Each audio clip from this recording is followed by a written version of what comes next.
Basement, boxing tall. You know I'm a warrior, right? Fuck that, I'm a champ. Basement, boxing tall. Left, right, jab in the hook. Better protect your jaw. 12 rounds if you can last. Better protect your fall. I got hits like Mayweather. You hit that round of applause. No question, the problem solved. Basement, boxing tall. Left, right, jab in the hook. Better protect your jaw. 12 rounds if you can last. Better protect your fall. I got hits like Mayweather. You hit that round of applause. No question, the problem solved. I'm feeling cocky. Anything to beat the ring of booth up like a Rocky. ASAP. Any up on anything they can stop me. I stage drive, chop, trying to learn my moves so you can copy. You gotta give it your all. Gotta give it your all. Your back against the wall. Your back against the wall. When you the one people call. When you the one people call. To keep greatness above. To keep greatness above. Basement, boxing tall. Left, right, jab in the hook. Better protect your jaw. 12 rounds if you can last. Better protect your fall. I got hits like Mayweather. You hit that round of applause. No question, the problem solved. Basement, boxing tall. Left, right, jab in the hook. Better protect your jaw. 12 rounds if you can last. Better protect your fall. I got hits like Mayweather. You hit that round of applause. No question, the problem solved.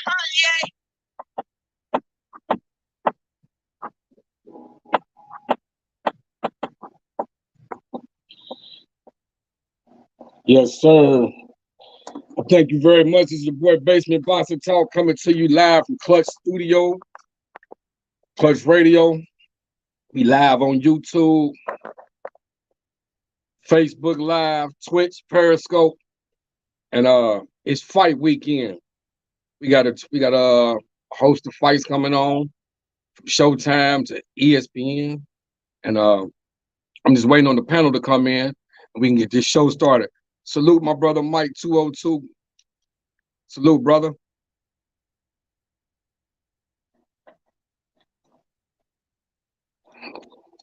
We're gonna sit up here and let the panel come in. I hope everybody having a good Saturday. I'm excited. We got boxing going on this weekend. We got big fights coming up. We got a Showtime has a tremendous card today. We got three Ohio natives. We got 3 Ohio natives fighting tonight. We got the homie Rashid Warren. Salute PGH, big dog. Salute, brother. Salute to you, brother. Like I say, we got he said, what are the betting odds this weekend on some of the fights? Mike, I'm gonna look that up for you here in a hot second. I'll let you know on that. I looked the other day; they hadn't put Broner on the casino ticket yet, so I'll look it up here in a hot second. Maybe as soon as the guys pull up in the chat, I get time. I'm gonna pull it up and I'll let you know the odds. But I was gonna try to place me a bet today. Like I said, we got a slew of fights today. I'm gonna I got to mention the homies. I got the homie Rashid Warren. He's fighting today on Showtime. I think he's on the undercard before they go live. So you might have to watch that maybe on early on Showtime, or you might have to maybe go to YouTube and see that fight. I'll check some of the guys coming to the panel. We got from Toledo, Robert Easter Jr. He's making his second fight at the 140-pound weight limit. This should be a good one. This should be a great fight. Then we also got the other homie, the hometown native, Adrien Broner. Adrien the Problem Broner. He's fighting. And we got some things to talk about that too. This should be a good fight. The guy that Adrien Broner's fighting is undefeated. This is a big fight, big comeback fight for Adrien Broner. And I hope Adrien Broner just comes and throws his hands. That's all he needs to do is come and throws his hands. PGH, Big Dog. He said, I got money on Bircher, Dominic Brazil, and a wasted talent, out of shape AB. Oh, shit. Okay, PGH, you getting it started. I feel you on the Bircher, which that fight can go either way. Don't get me wrong. That fight can go either way. That's gonna be a nice fight on ESPN. You got the Dominic Brazil. I got Dominic Brazil myself too. And you said out of shape. Well, I think Broner's in shape now. He's back in shape now. He's not. I don't think he's out of shape. But I got AB 1 and 2. I got AB 1 and 2. So hey, it should be a great host of fights tonight. TS Boxing, salute, brother. Salute. How you doing? I don't know where my panel at. These guys are tripping. We supposed to be in here. We supposed to be chopping it up.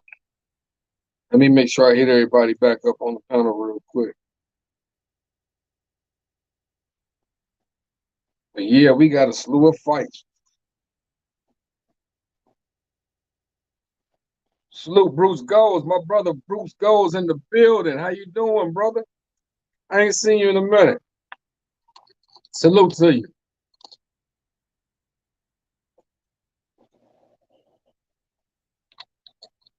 Yeah, I was gonna surprise you guys today, and with a sneak interview. But I think I'm gonna hold this interview back. I'm gonna hold the interview off, and I think we might do the one interview next Saturday for sure, and then the other one we gonna probably do tomorrow. I don't know, probably tomorrow. Make sure you follow me on my Facebook. Facebook or Instagram, and I'll keep you posted. But yeah, I got 2 tremendous interviews coming up with 2 boxers, man.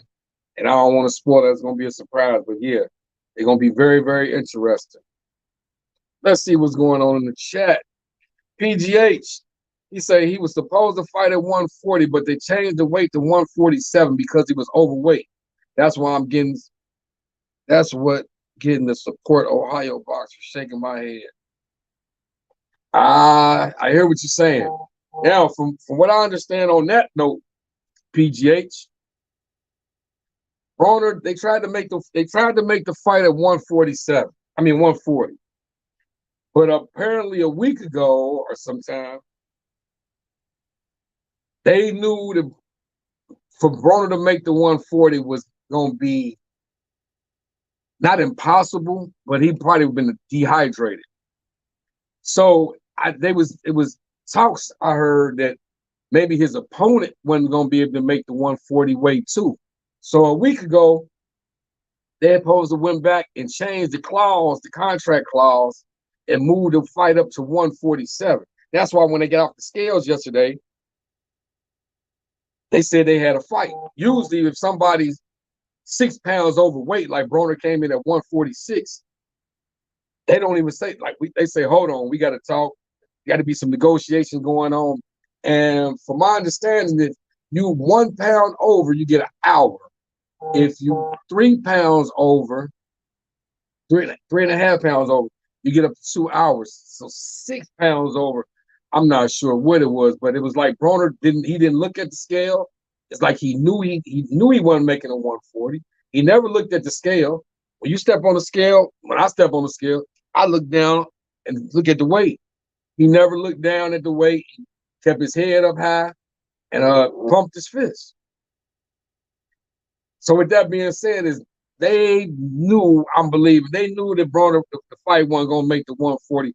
But for this to be a comeback fight for Adrien Broner, and it's still to be the pandemic, and a lot of people actually want to see Broner fight. They want to see some action. They had to keep this fight going. So it might have been a little bit more money paid to Broner's opponent to keep the fight going. But I believe they have made these arrangements already prior to the fight, to the weigh-in. one from Broner going from wherever his weight was, they said 175, maybe 180, down to 146 was tremendous. If Broner would have went down to maybe 140, I could see maybe seeing him coming in to fight tonight dehydrated. And I don't think they really wanted it. They really want Broner to come in here and set an example, get back to boxing, bring some life back to boxing. It's like boxing has just been dead lately. Like, sure enough, we did have some great knockouts and great fights at the end of 2020. Yes, we did. We had the Tank Davis fight. We had the Charlos fight. We had some tremendous fights. But it's like the boxing game is just slowed back down again. It's just a lot of people just talking and riff-raffing and talking and riff-raffing and not putting the pen to the paper and making these fights happen. That's what I want to see. I want to see these fights happen, man. I actually for all you guys, all you people who are watching on YouTube, all you people who are watching on Twitch, all you people who are watching me on Periscope, if you look and you see my screensaver, you see it say subscribe to the channel, smash the like button, Basement Boxing Talk. But I have made another template for my panel, and it was saying no bud discussions. I chose not to put that up today. But my very next show, it will be up, and it will be no bud conversations. And I say that because on my show, I am tired of us coming out here every weekend, every Saturday, people raising their blood pressures up, getting pissed off, people getting mad because of Bud Crawford. So I'm telling you this, it's like Bud is feeding off of everything we saying. He's saying, well, they keeping me relevant. They keeping me relevant by keep saying his name. So I promise you, if I put that screensaver up and you see it says no bud conversations, I mean it, man. I mean it. Don't take me around. I'm not saying that I'm not a Bud Crawford fan. It's just I haven't seen Bud do nothing at 147, and he's talking tremendously. It's a lot of ducking going on. My brother Clarence McLean, he got the no duck zone. And we was talking about it. Man, 2021, man, we're not accepting. I'm not protecting any ducks. You got a belt, you need to fight. I repeat, if you have a belt, a title, you need to fight. It was talks that Bud was talking about maybe fighting Pacquiao and all this and all that. But then he set up and agreed. Pacquiao said, give him 50 million, 40 million, give Bud 10. Man, what the fuck? Look at the percentages on that. That's less than what you were asking from Earl. So why you ain't take the Earl fight? I'm not gonna even get started on that. Let me check with the chat some other questions. And TS Boxer says, I agree to the verge of Brazil, E Bunny and Broner all knockouts tonight. That should be it. It should be a knockout in all them fights tonight. Yeah. All right, I'll call you right back. It should be a knockout in all them fights, like you said. And but listen to this though. I'm not taking anything away from E Bunny, but the guy that Robert Easter's fighting is someone that he's fought in amateurs, a guy that he's in sparred with plenty of times in the pros. E Bunny said he shouldn't have any problems with the fight. But you fighting someone that knows you that well, it might not be a knockout for fun. Burchett, that's a good fight too. CS. So knockout, it should, because Berkshire should be the bigger guy in this fight.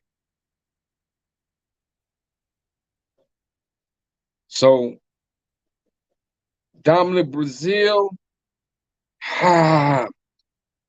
he's fighting. Yeah, I don't know, TS.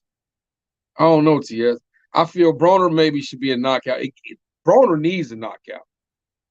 I don't care. Broner, for me, he can't go to the cards. He got to come in there and he got to be the can man. The only way he's gonna do something in this game is he got to be the can man. He got to go back to being the can man, and that's it. Boxing doesn't want to see Broner coming in there, pit patting, acting like he hitting mitts.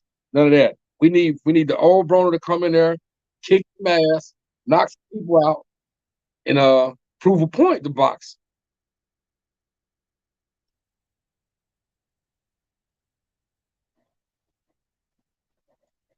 Let's see. What's going on in the chat? Bruce Gold says Broner is running the promotions. Whatever way he come in on, that's what the fight weight.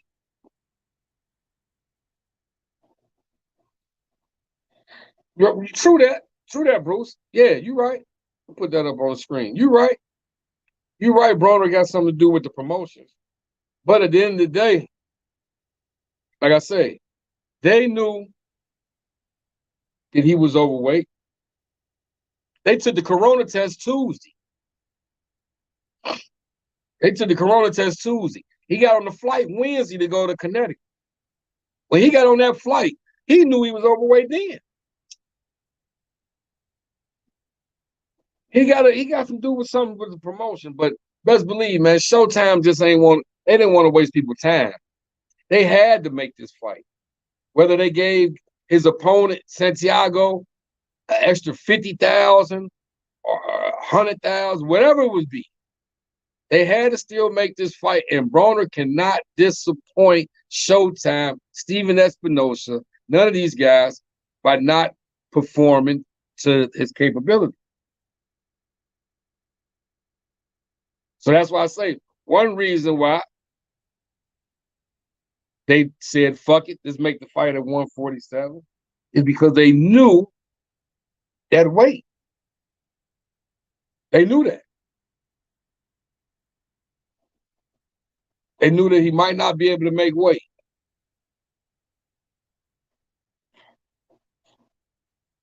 So to keep the fights going, to keep everything going, hey, salute to Broner and his team and whatever they did, but I wish the brother good luck tonight. Good luck. And hey, we need to see a tremendous stoppage.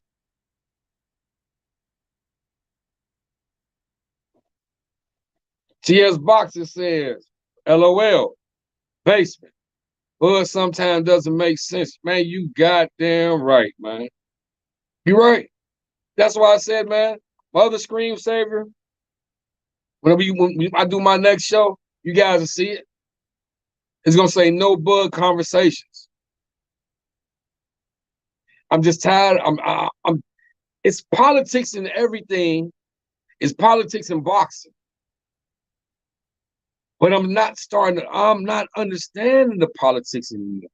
I'm not understanding it. Now Bud Crawford making videos. I'm not chasing Earl. I don't care about Earl, the situation with Earl, all that.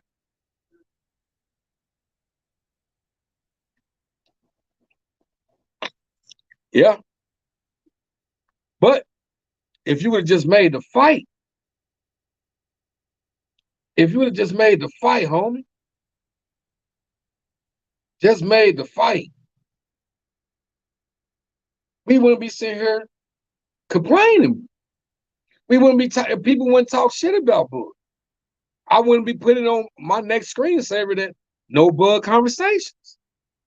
Smash the like button. Everybody that's in the chat, smash the like button. Do that for me. Smash the like button.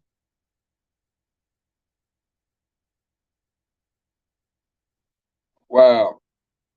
As we talking, I just pulled up boxing scene.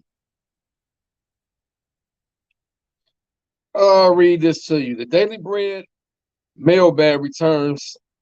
Stephen Breadman Edwards tackling topics such as Terrence Crawford and Sean Porter. They say Deontay Wilder versus Mark Breland, the riff. Let's see. And that's another thing. That's another thing. If you didn't want to fight Earl, why didn't you make the fight with Sean Porter? Y'all come in lowballing Sean Porter $1 million. Come on, man. Come on. He's not fighting you for no $1 million. You crazy? $1 million? Man, Sean probably making more. He's making more than that from Fox and Fox Sports announcing, man. Come on. You can't if he fights Terrence Crawford and he takes $1 million contract, even a $2 million contract, and Sean Porter happens to lose the fight, where does he stand at it? Where does he stand on another payday? Where does he stand at? From there, they'll be low balling him. For my thing, Bob, Aaron, you guys should have offered Sean Porter at least $3 million. $3 million would have got the fight. But now we gonna sit up here. We gonna play this Ugas game. We gonna play this Pacquiao game. And this shit is getting boring. TS Boxer says Ryan Martin is a good fighter. That's a very good fighter. You're right. You're right. You're absolutely right, brother. Bruce Gold say, I see Wilder slapping Brazil around for a few rounds and get him mad. If he gets strong, he beats Wilder. Otherwise, Brazil loses a unanimous decision or late stoppage. You got a good point there, Bruce. Hey, Brazil has been knocked out, bro. If y'all remember, man, the fight with him and Deontay Wilder, that was ferocious. A ferocious knockout.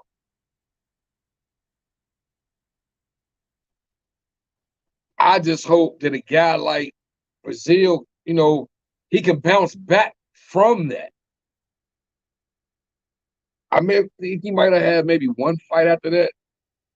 But man, listen here, bro.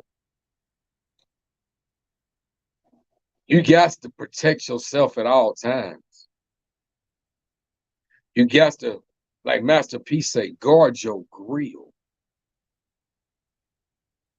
Because you go in there and you get hit like you got hit with Wilder. Man, them career-ending knockouts, bro.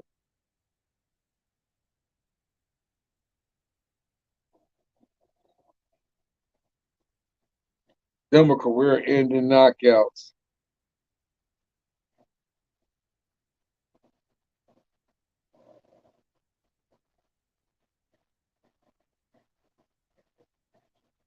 And if Brazil take another stoppage, whoo,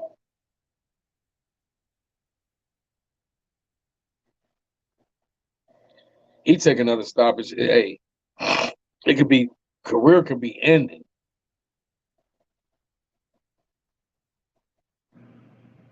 Career could be ending. So I say that to say, like, man, hey, Brazil got to go out here and box a good game, and everybody got to go out here for a good game. I mean, just like the whole Showtime card is, man. Listen, man, these guys, they their careers are on the line.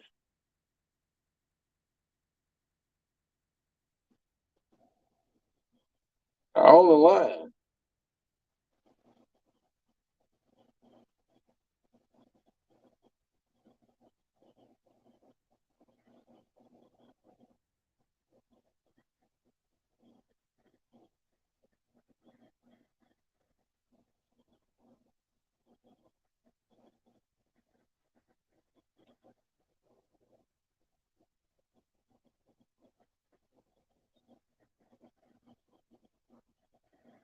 Yeah, their careers are on the line. And actually with the Broner, well, actually Rasheed Warren, he's getting older. He's getting up in age. Rasheed Warren he needs a win right here. He needs a win right here. I think this might be a title fight to get back in get back in the swing of things. You feel me? Get back in the swing of things. And then Robert Easter. I mean, he had a his last fight was a win, I believe. This is his second fight at 140. So this would be tremendous. This would be a tremendous win for him. And like I say, the guy that he's fighting, Ryan Martin, he's a great fighter. Him and Ryan Martin fought in the amateurs, and they use each other as sparring partners to get each other trained for fights. So I believe this would be a good fight. Can it be a knockout? Mm, it can be. Will it be a knockout? I doubt it. That's just me. I doubt it. I believe Robert Easter probably wins. I'll say split decision. Split decision.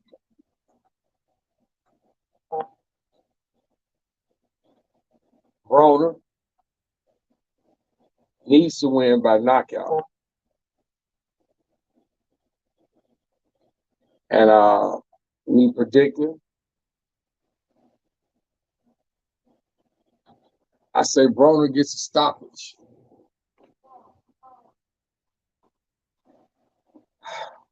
This is hard. This is real hard. Ah, man. I say Broner gets the stoppage.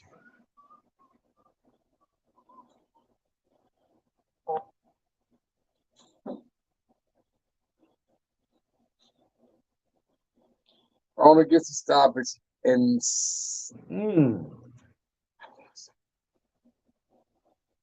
I say 9. Broner gets a stoppage by the 9th round.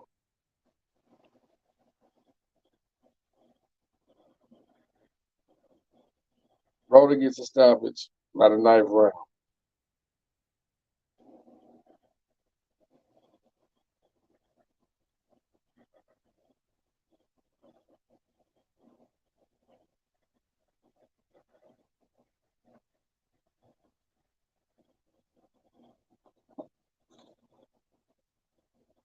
What else we got? What else we got in boxing news here today? Let's see.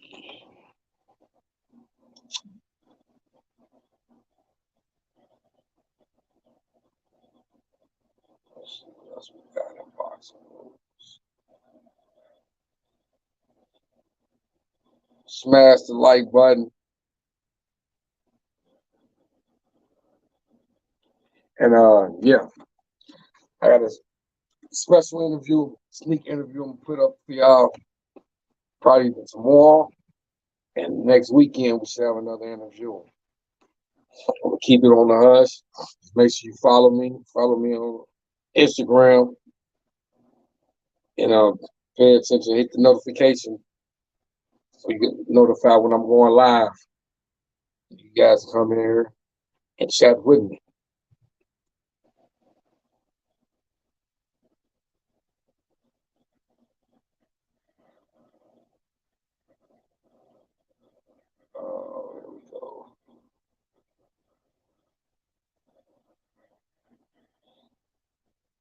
Oh, the Birch, man, the Burchett and Valdez. That's gonna be a good fight, man.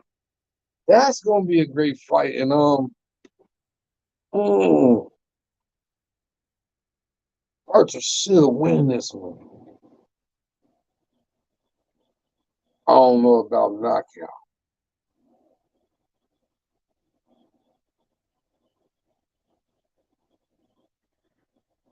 Oh yeah, I don't think I think I forgot to do it last week. I want to still give a shout out to send our condolences to Leon Spinks and his family. Ex champ passed away. I think I forgot to even mention that on my show. I apologize for that.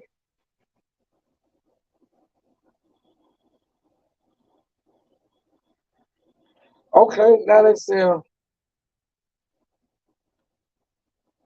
they saying that Frampton and injured his hand. So now they want to push back the Jamal Aaron fight. Wow. Wow. It's like, man, it's like Jamal Aaron can't catch a break.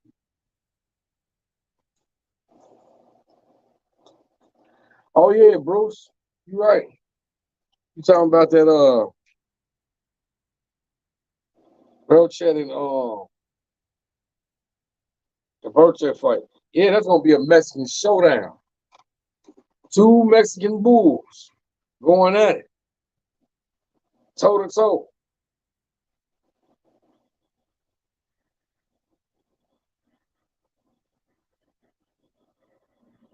Oh, okay.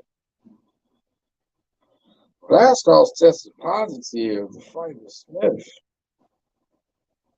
postponed. Oh, the fight with Joe Smith Jr. is postponed.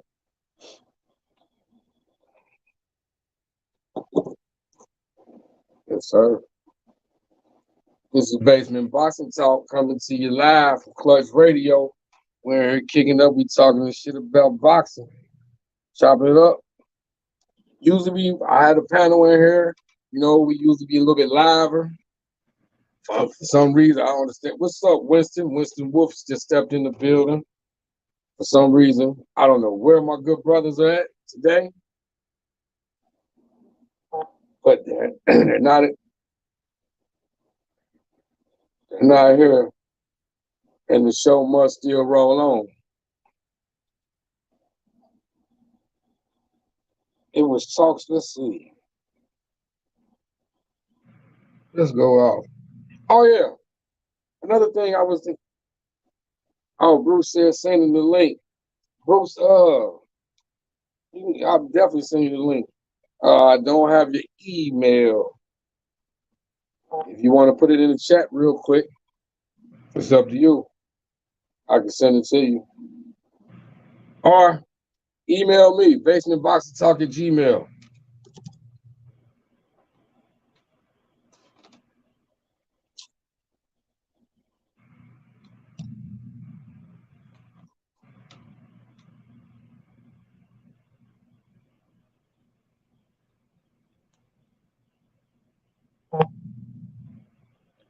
I see it, Bruce.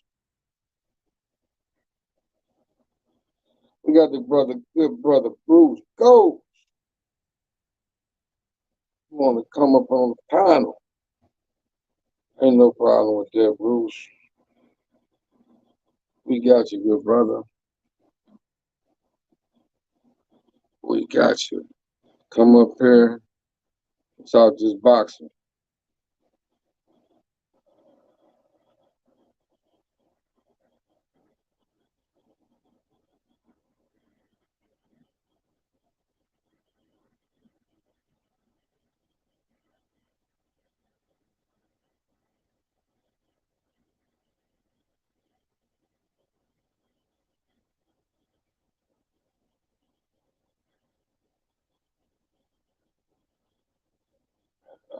Here it comes, Bruce.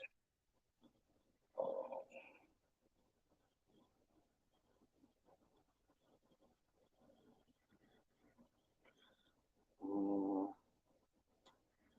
Hold on, hold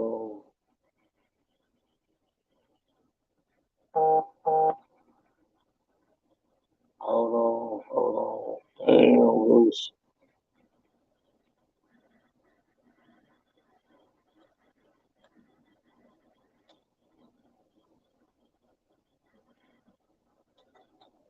Hold on, Bruce. I'm about to send it to you.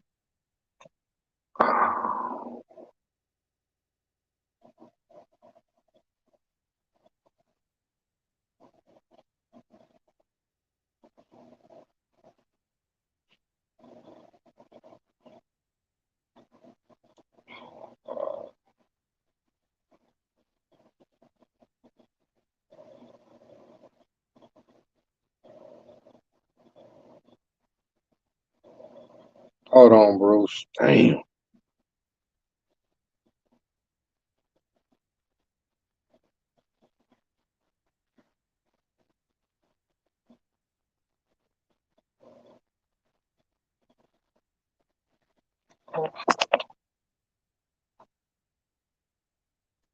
I apologize, ladies and gentlemen, for the inconvenience.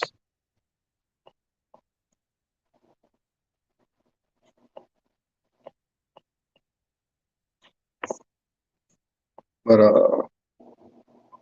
I was hit off guard, not knowing that my good brothers want to join in the panel today.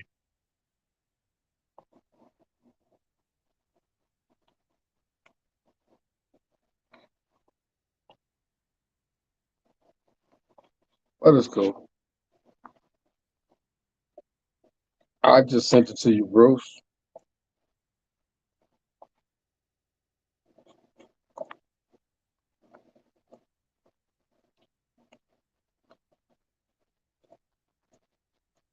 Black Star pops up. Yes, sir. Hey, what's going on, my good brother, man? What's good? Man, What's good? man, my bad, brother, man. I had me a real late start this morning. God, man. It's all right, brother. It's all right. Been up here chopping it up. I just sent Bruce. Here we go. I think he just popped up. There you go. Good brother Bruce. Man, I saw you in there, and I figured, you could use somebody to talk to. I says, hey, I love chopping it up with you. My fingers are getting tired, so I figured I'd jump up in here. Man, I see Black Star, my brother, in here. I think we can chop up some good boxing right now, man. What's good, Bruce? How you been doing, brother?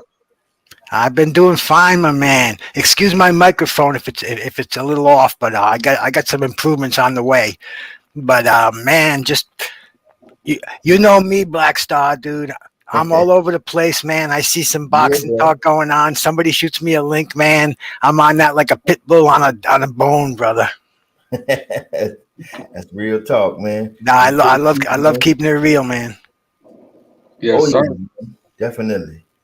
So, Bruce, tell us who you got in the fights on the Showtime card this weekend. Okay, now I'm a little bit disappointed in Adrien Broner, man. You know, he contracted to come in at 140. I was surprised that, being the professional that he is, understanding how late in his career and he's got a chance to shine. I figured he'd come in real mean and lean at 140. But like I was saying in my chat, Adrian's running this promotion. He didn't make the weight. He came in at 146. He looked drained 146 to me, and that's not a good look for him, man. You know, I'm kind of disappointed in him. He's fighting this kid, Giovanni Santiago. He should have no problem with him because this guy hasn't fought out of Puerto Rico. He fought once out of Puerto Rico in the Caribbeans. His best opponent was a very old Chop Cawley. He decisioned him, and he did win his last fight.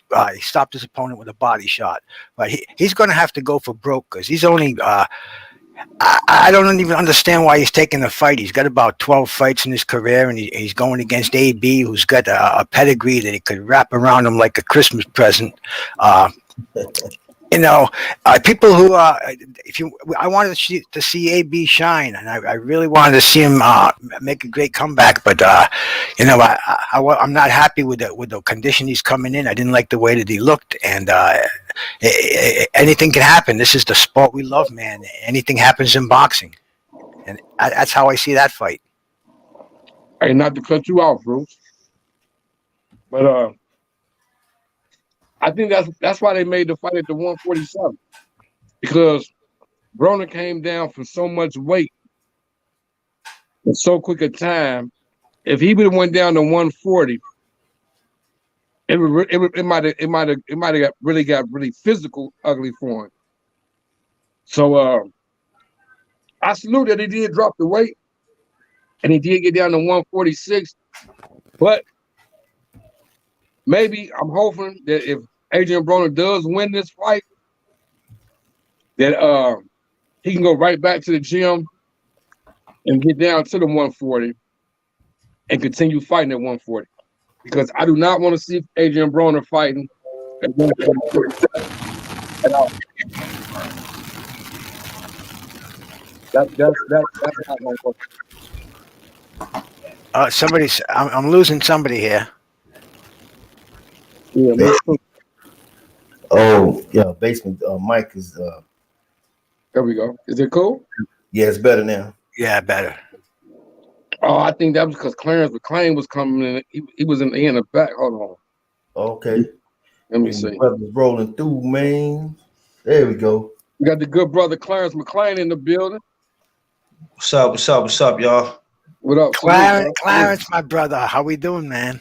Bruce Goals, my good brother. How you feeling, brother? Feeling good, man. Feeling good. All right, all right. What we talking about, gentlemen? We're talking about Broner right now. And Bruce, you might be right.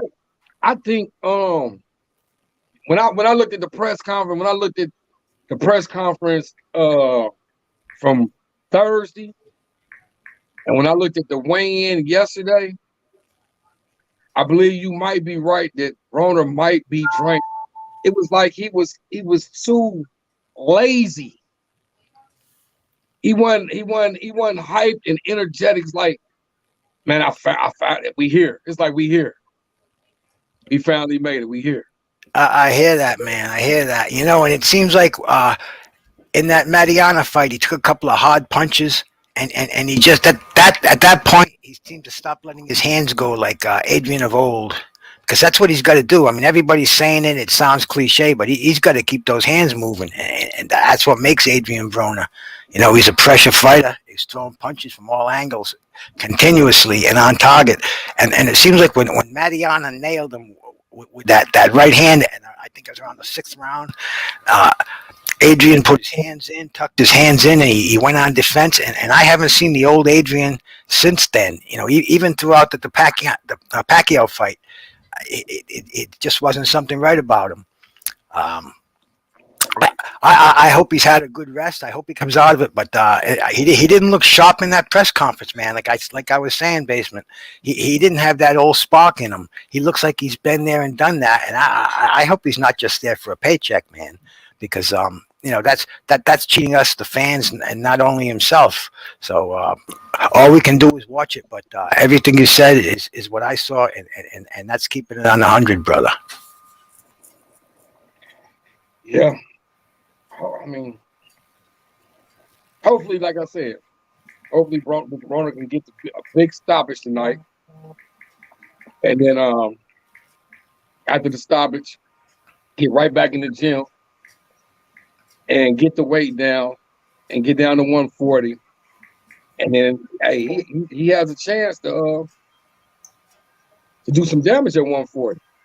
147, I don't believe he stands a chance, bro. Well, tonight he should walk this kid down. I mean, Adrian's been in the spotlight before. Santiago hasn't been. You know, he's basically a small town, a gymnasium auditorium fighter. He's on the big stage right now in the spotlight. So we're going to see how he reacts to that. Adrien, he's right at home. That's why he's so calm. But he's got to get that spark in him. He's got to get the old AB going on. You know, he's the problem, and, you know, bring us the problem. Let's see that problem in the ring, man. Because if he doesn't, I don't know if he's going to get a second chance, man. If he doesn't look good in this fight, I don't think people are going to take him serious enough to give him a second spotlight like this. That's my opinion on that. And I think he's gonna look good tonight, man. I think he's gonna show out. I just got that feeling because so many people that, you know, basically of his own fan base, it seemed like they turned their back on him. And I think he, you know, I believe he got a new attitude, man. And it may look a certain way now, but I think when Showtime kick off, man, we're gonna see Adrien Broner more hungry than we've seen him in a long time. And he's gonna be that problem, you know. That's the way I see it, you know. How old is Adrien? Is he what is he, 31, 32 now? Yeah, I think he's 31, 32. Okay, I say all that to say the time is now. Like Bruce said, if he doesn't do anything tonight and he uses some excuse, he might as well just continue promoting or go ahead and be a rapper, because this sport is not promised forever. You're getting at that age where it's almost time to sit down. So tonight he's gonna have to prove himself. If not, he might as well just give it up. That's it, man. I believe we're gonna get a stoppage from Broner, and he's gonna get back in the ring, you know, and get down to 140, and hopefully can become 5-time champ. Yeah. Now, how you guys feel about this Robert Easter fight? Yeah, it's gonna be good. It's gonna be a good one, man. I look forward to seeing that, man. And I want to see what Robert Easter gonna look like anyway, because he's talking about Devin Haney. So hey, you know, potential for a bigger fight down the road if everything go well. I like that. Hey, I like Robert Easter, but Robert Easter, he's talking like he might be able to stop this guy. Now they done fought in the amateurs, and they scored plenty of times before. I just don't see me personally a knockout from Bunny in this fight. I can see him winning though, split decision. What's your guys' input? Say split decision. Yeah, I say split decision.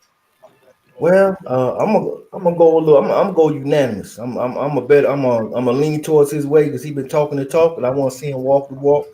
And you know, if he does, it's gonna look even better for you know, him calling out Haney and stuff, and that's potential to have another fight down the road. So I'm rooting for that more than anything. So I know he got the skills, man, and he really disappointed me against Mikey Garcia because that was a strange fight for me because the guy with the height and reach fighting better on the inside than the outside. I couldn't understand that, but that's where it went down that night. Yeah, man, I'm hoping that that's the case, but especially after that loss to Ramirez and everything, man, he should be revamped and refocused and ready to go out here and do something drastic, you know. Yes, sir. Yeah. Oh, we got a good brother, Ricky Williams, joining the building. I'm late as hell. What's up, y'all? Ricky, what up? Damn, what's happening, guys and the goddesses? Peace, Hey. brother. What it do? Where we at? Y'all talking about AB? Yes, sir. Anybody can get it. Africans, Mexicans. Hey, man. Yo, AB y'all got to understand, AB been out the ring for 2 years, man. This fight was supposed to make him look good, bro. Tonight, y'all shouldn't worry about that. If AB look bad tonight, it's over for the Q. Let's just be honest, bro. Right. Out the ring 2 years, man. Out the ring 2 years. He at 147. And I'm okay with that weight for this guy. But to be honest with you, for Broner with the elites, 147 is not a good weight for him. But for this guy, you know, that just came off the turnip truck, it shouldn't be no problem. But they was in the bubble, so they was having problems, you know, as far as dieting and, you know, the equipment to use. But that's no excuse, man. AB should watch this dude easy. And no matter what y'all say, y'all talking about him. AB's a name. Right? AB's a name. What we talking about him? Thanks. Yeah, man. I want him to turn. Because he definitely adds something to the sport of boxing. So I really want him to be successful, man. I hope he knock dude out in like the 5th round, man, cold. I mean, really lay a statement down. Everybody be like, "Oh wow," you know what I'm saying? Because he the kind of guy that, with that type of attention, he can take it and run with it. He can do something. Yeah, man. Man, that would just juice up the sport. Then imagine if he goes down to 140 and fight the winner of Ramirez and Josh Taylor fight. Man, that's a huge fight. Yeah, that's what I want. Regis is a viable fight. Yeah. But AB, we all know the secret. AB got to let them hands go. That's all he got to do, man. I mean, the crazy thing, you look at Adrien Broner right now as his evolution as a fighter. He pretty much got all the goods, man, except throwing punches. His defense is elevated. You know what I'm saying? He can sit in the pocket and not get hit. He got pop, accurate shots. He can place his shots, decent feet. You know what I'm saying? Great ring IQ, but you gotta, bro, get your hands out your pockets, man. Get your goddamn hands out my pocket. Get your hands out your pockets, bro. You gotta throw your hands. That's it. That's the only thing that's wrong with AB, because he can hurt anybody at 147. He can hurt anybody. If you can lay Sean Porter down off a hook, you can hurt anybody at 147, bro. Yeah, that's a good point. There's no question in that. Hey, Rick, how we doing, brother? Bro. Oh, hey, thing about AB, man, like Big Dog saying in the chat, man. Once he got tabbed by Mariana with those horse-haired gloves, man, he went into the shell and he wasn't throwing those hands. What you just said, man, that's what AB's got to do. He's got to throw them hands. And like anybody else, he doesn't like to get hit. He got hit by a good hard shot after that right hand at the 5th or the 6th round, man. His confidence just kind of went down, kind of like the Hector Camacho when he got nailed by Rosario many years ago, and he went from an all-offensive fighter to a defensive fighter, and that looks like what happened to AB. Now, like you said, bro, he's had 2 years to rest. I'm sure he's heard all this what we're saying before a million times. He knows what he's got to do. He's got his chance in the spotlight right now, and he's not going to blow it, man. And that's the thing. Santiago, he's just there for the ride. He's there to make AB look good. He's got one chance. That's go for broke, man. He's going to go for broke. He's only a kid. He's got no business in there with Broner. But if he does what he's supposed to do, Adrian's going to look good, and then we'll see him again. We'll see him again in the spotlight. But this is a big break for him, man. Yeah, man. And like I said, at this point in the game, Adrien Broner can use this fight as a trampoline back into the stratosphere. If he's very impressive tonight, like I said, my name is my name. He got a name. Everybody keep talking about what this fighter get, what this fighter don't get. He got a fucking name, bro. So if AB look impressive tonight, man, he can get his names back up there with the top talents. And at this point with AB, I don't think he really has nothing to prove. In all honesty, AB fought every fucking body, bro. No questions, no crying. He took his wins and losses like a man. So I think it's time for AB to get that nest egg up. Shit, if anybody deserve it, it's him. You know what I'm saying?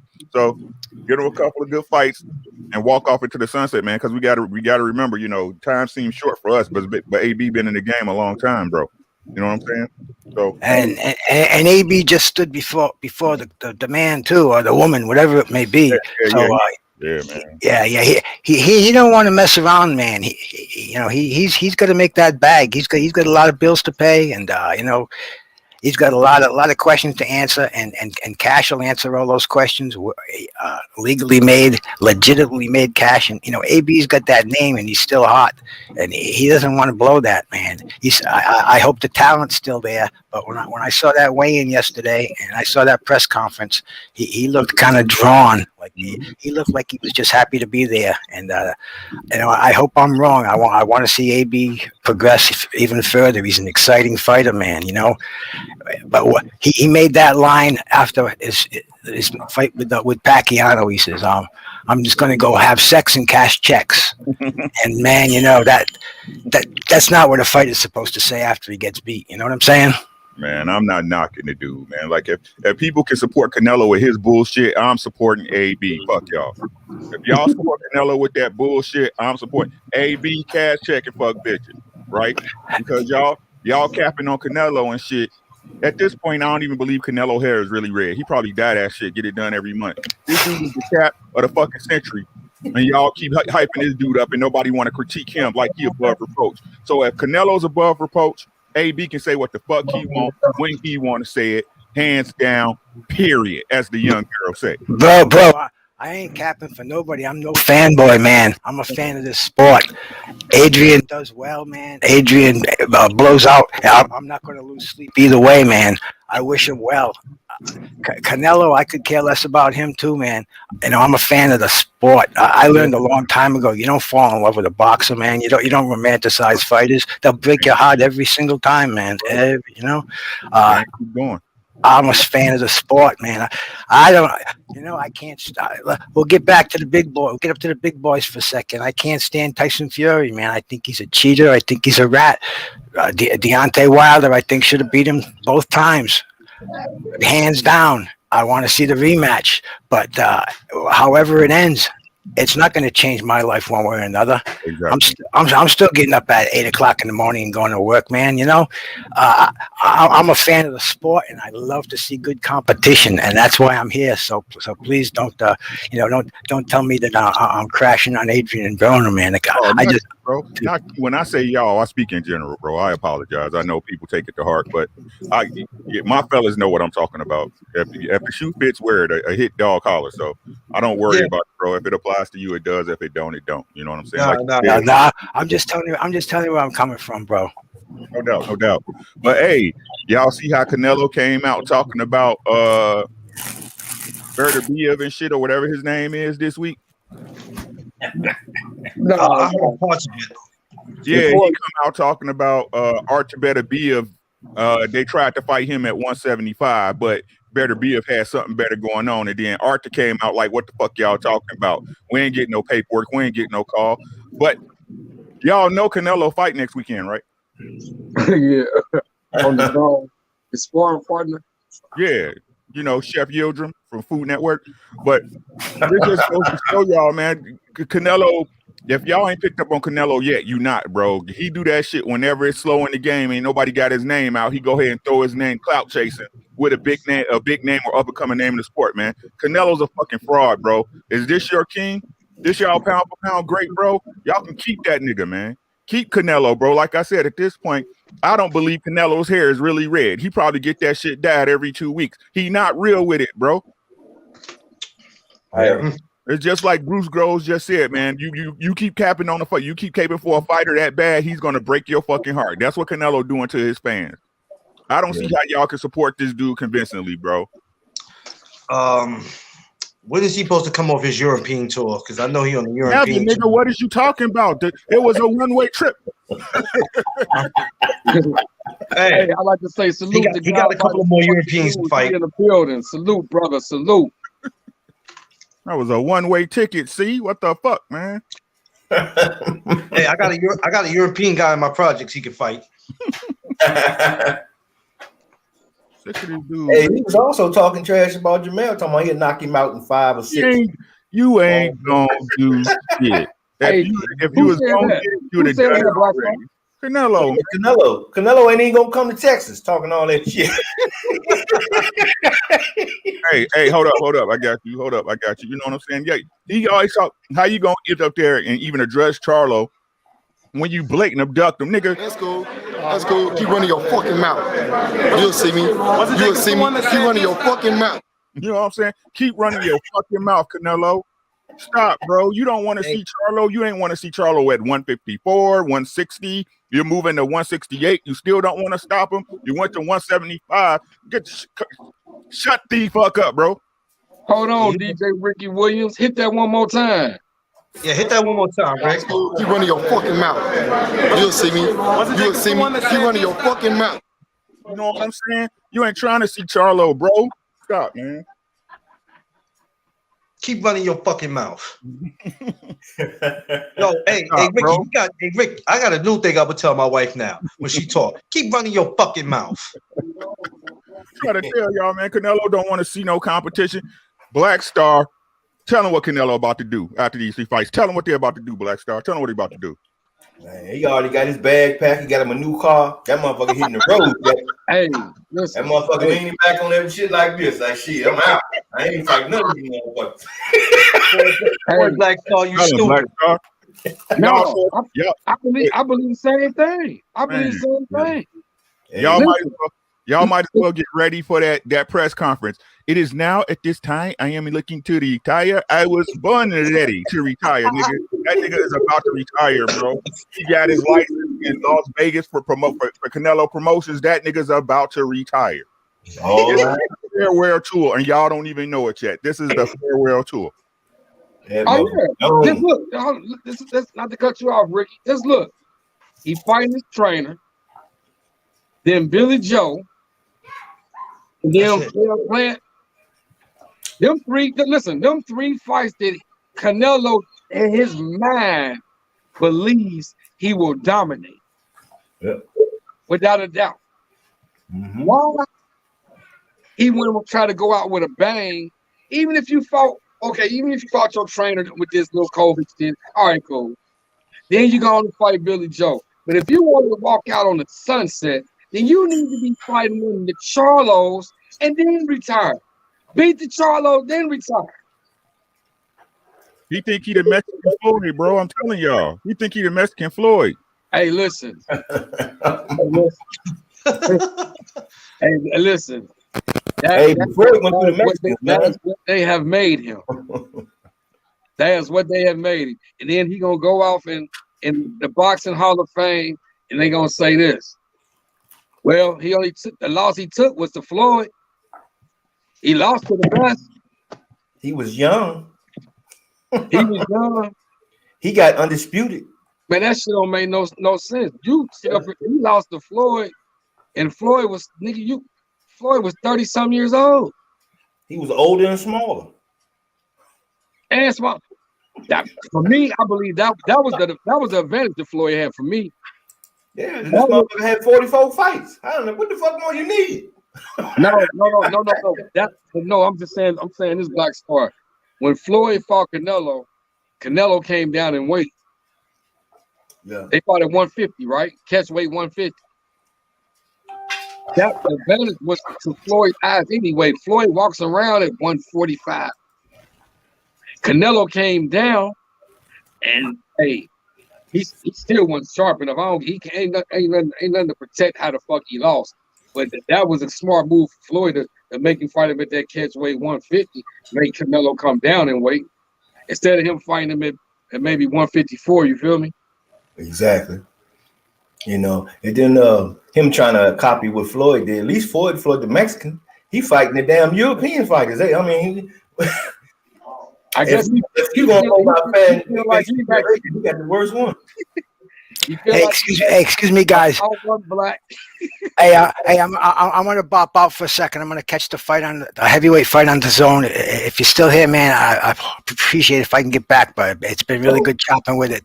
Basement Boxing Talk. I appreciate letting me in, and all you guys later. Let's see it's a heavyweight fight right now. It's Fisher and Gordon. It's a 4-weight fight, man. I love the heavyweights, and I didn't even know there was a fight on the zone. Yeah, it's starting right now. They're doing their ring walks. So I'm through with the zone right now. I'm not even watching the Canelo fight. I'm through with the zone right now. Hey, I'm a boxing junkie, man. So I hope I catch you guys a little bit, okay? Yes, come back now, Bruce, please. Hey, all right, good brother, Bruce Gold, man. That's indeed, good brother. I didn't even know they were doing something. I just got the notification. I got the notification at 2:00. I wasn't even paying attention. It say, yeah, Josh Kelly and David Avenesian. Yeah. Oh, okay. Damn, the zone be having fights on at the weirdest fucking times, man. They ain't bullshit. Why is it now that they're doing that? Like all they fights is 2:00 now to 8:00. What's going on? In the UK, bro. They in the UK. Man, this is all your fault, Basement. You supposed to have control of what's going on, man. Control your network, Basement. They so damn dumb though. They don't. Oh boy, I wish it was my motherfucking network. That's Fans Network. That's the real Boxing Fans Network right there, boy. He said over there with Dazzin. Man, that dead zone, man. Had that dead zone, man.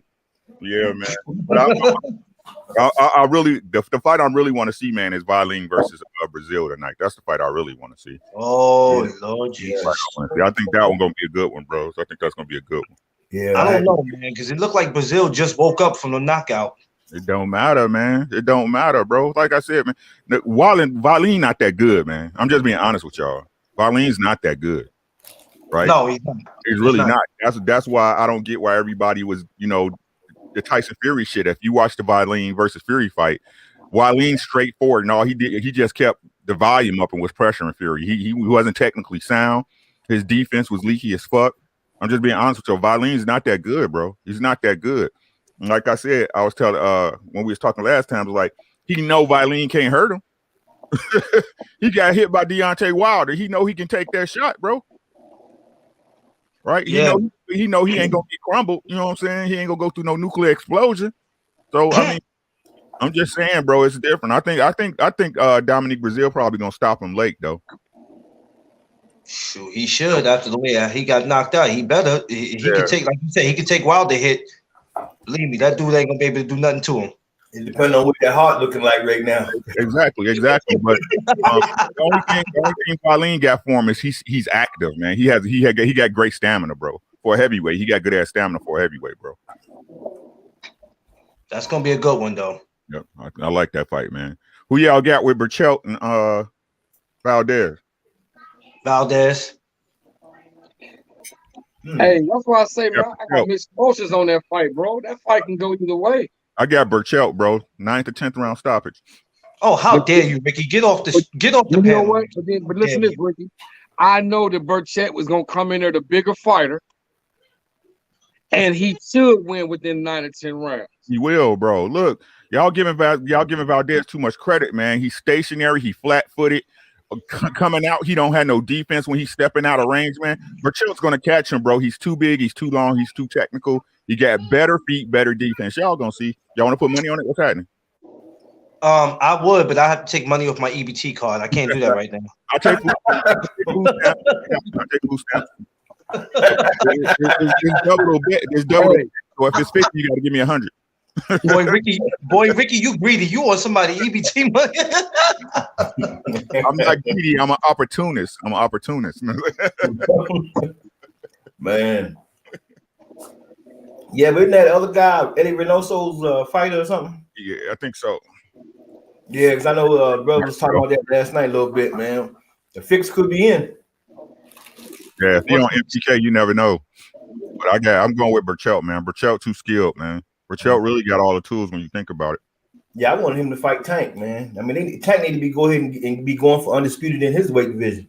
Man.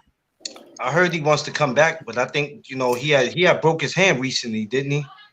I don't think that's like they said it was though, because they say they're about to announce a fight for Tank. That's the rumor. Yeah, because he said he was ready to come back. He wasn't worried about his hand. He ready to get it on.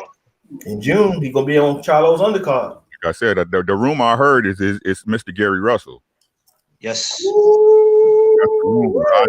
It's not verified. I don't. Again, this is just speculation, guys, but that's the rumor. Ricky, we talked about this. We talked about this yesterday. Do you know the chaos that would erupt if there's a Gary Russell Jr. versus Tank? Jesus Christ. DC versus Maryland? Especially I'm at that fight. Bug the bullshit. I mean, that motherfucker like this, man. If I gotta come in that motherfucker just like Ned DeWine, sneaking in that motherfucker. I'm up in that bitch. Definitely. Yeah, Basement, you're gonna have to leave to come to this side. You're gonna have to come to the East Coast. If it's fight Basement, you're gonna have to come out here to see this if it happens. Oh yes, sir. You already know. Yeah, if the venue's open, I'm there, bro. Like, yeah, no man. One thing I realized, man, I ain't holding the shit back no more, bro. If I want to do it, once I'm doing it, I don't give a fuck. I'm doing it. You sound like me now. I told my wife, I said, when these venues and stuff start opening up, man, forget what my job is. I'm out. COVID kept us on punishment for a year. I'm out. I said, I thought I traveled before. I'm about to be all over this bitch. It's not. Fuck this shit. All right, Ricky, don't have your wife punch somebody in their damn eye because somebody noticed you. Oh, Ricky. No, my wife travel with me, man. I don't go nowhere without my girl, man. Shit, that's my best friend. I keep trying to tell you. All right then. Your girl ain't your best friend. You in the wrong relationship, dog. I'm just being honest with you. Well, let me let my wife know she's not my best friend after today. You ain't my best friend, baby. Now, let me stop. I sleep with my business partner, dog. I keep trying to tell y'all. I sleep with my business partner. Yeah. I like that one. So, what time is the top ring? What does that start? 9 o'clock tonight? I think they both start at the same time. Oh shit! Oh no, we can't do. I can't do both at the same time. That's gonna be hard. And that fuck boxing up, man, because now it's like the NFL. You got certain times, certain channels that it come on. Burchell Valdez started at 10 p.m. East Coast. Okay. So the showtime goes on at what time? What time is that? Give me a second. I'm checking. It go on at 9. Yeah. Oh, come on. I can't do it. But listen to this. By the time the motherfucker undercard on Broner, I guarantee you, by the time Broner fight, the main event on ESPN gonna be fighting. They're gonna fight at the same time. Yeah, I wouldn't doubt it. Let me ask, why the hell would they do that? Bro, what are you talking about? They're competing. That's what they're supposed to do. What you talking about? Man, hey, Basement, man, get a hold of your network, and Ricky, you get a hold of your other network. We can't be having this go on now, man. It's interference. Don't give me how I got shit. Hey, if that was the case, me and Ricky, we come together and we gonna have one big network. Man, everybody under the same umbrella, fool. Hey, anything is possible, man. It can happen now. Yeah, that is true, man. Yeah, that's gonna be a good one tonight. So listen, there's no reason for anybody saying I'm bored today. There's no damn fights on. You're a liar. it's fights on all day. Yeah, we need a boxing channel.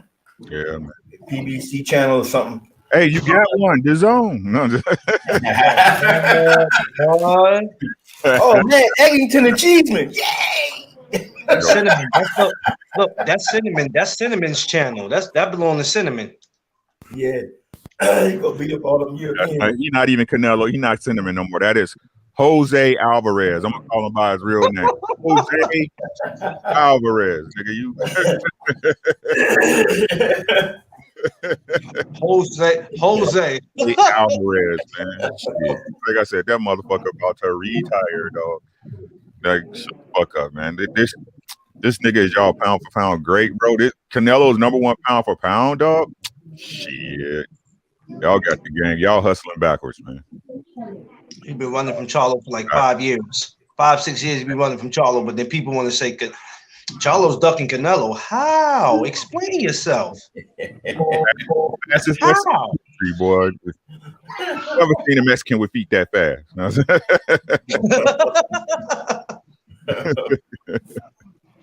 That's crazy. But it's simple, man. Like I told y'all, Blackout 2021. I ain't watching that shit. I'm not giving this on a goddamn dime. I'm not watching that shit. I'm not watching BM versus Billy Joe Crackhead either. Fuck that. Not damn sure I ain't watching no more. I ain't watching no more Tyson Fury neither. Man, I'm not watching. Underrated in the building. Like I said, what's going on, yo? The number one grinder. Yo, peace to the brothers, man. Yo, we might got something special at 6 o'clock, y'all. Oh, let them know, underrated. Let them know. Yo, I'm talking to this brother. He is the son of the great trainer Harry Riley. Wally. All right. Underrated one, so man. He said, grinding. Yeah, and make it so bad, y'all. He searched out for me. I was like checking this other boxing group that finally I'm in the group, and then he searched me out. This is like something after 9 this morning. Yeah. Why would you just say it? What? Yeah. I ain't catch no. I ain't. Hold on, rewind that shit. What did you just say again? Say everything again. Huh? Rewind everything you said and say that again. Nah, I was checking out different boxing groups, and then all of a sudden he just starts off me say good morning. I said good morning to you, and then he started talking about his father, and then that was it. And I tell him, I say, yeah, you will, come on today to my channel, and you can talk more about your father. And he said, yeah. Then I didn't have to go did some food shopping.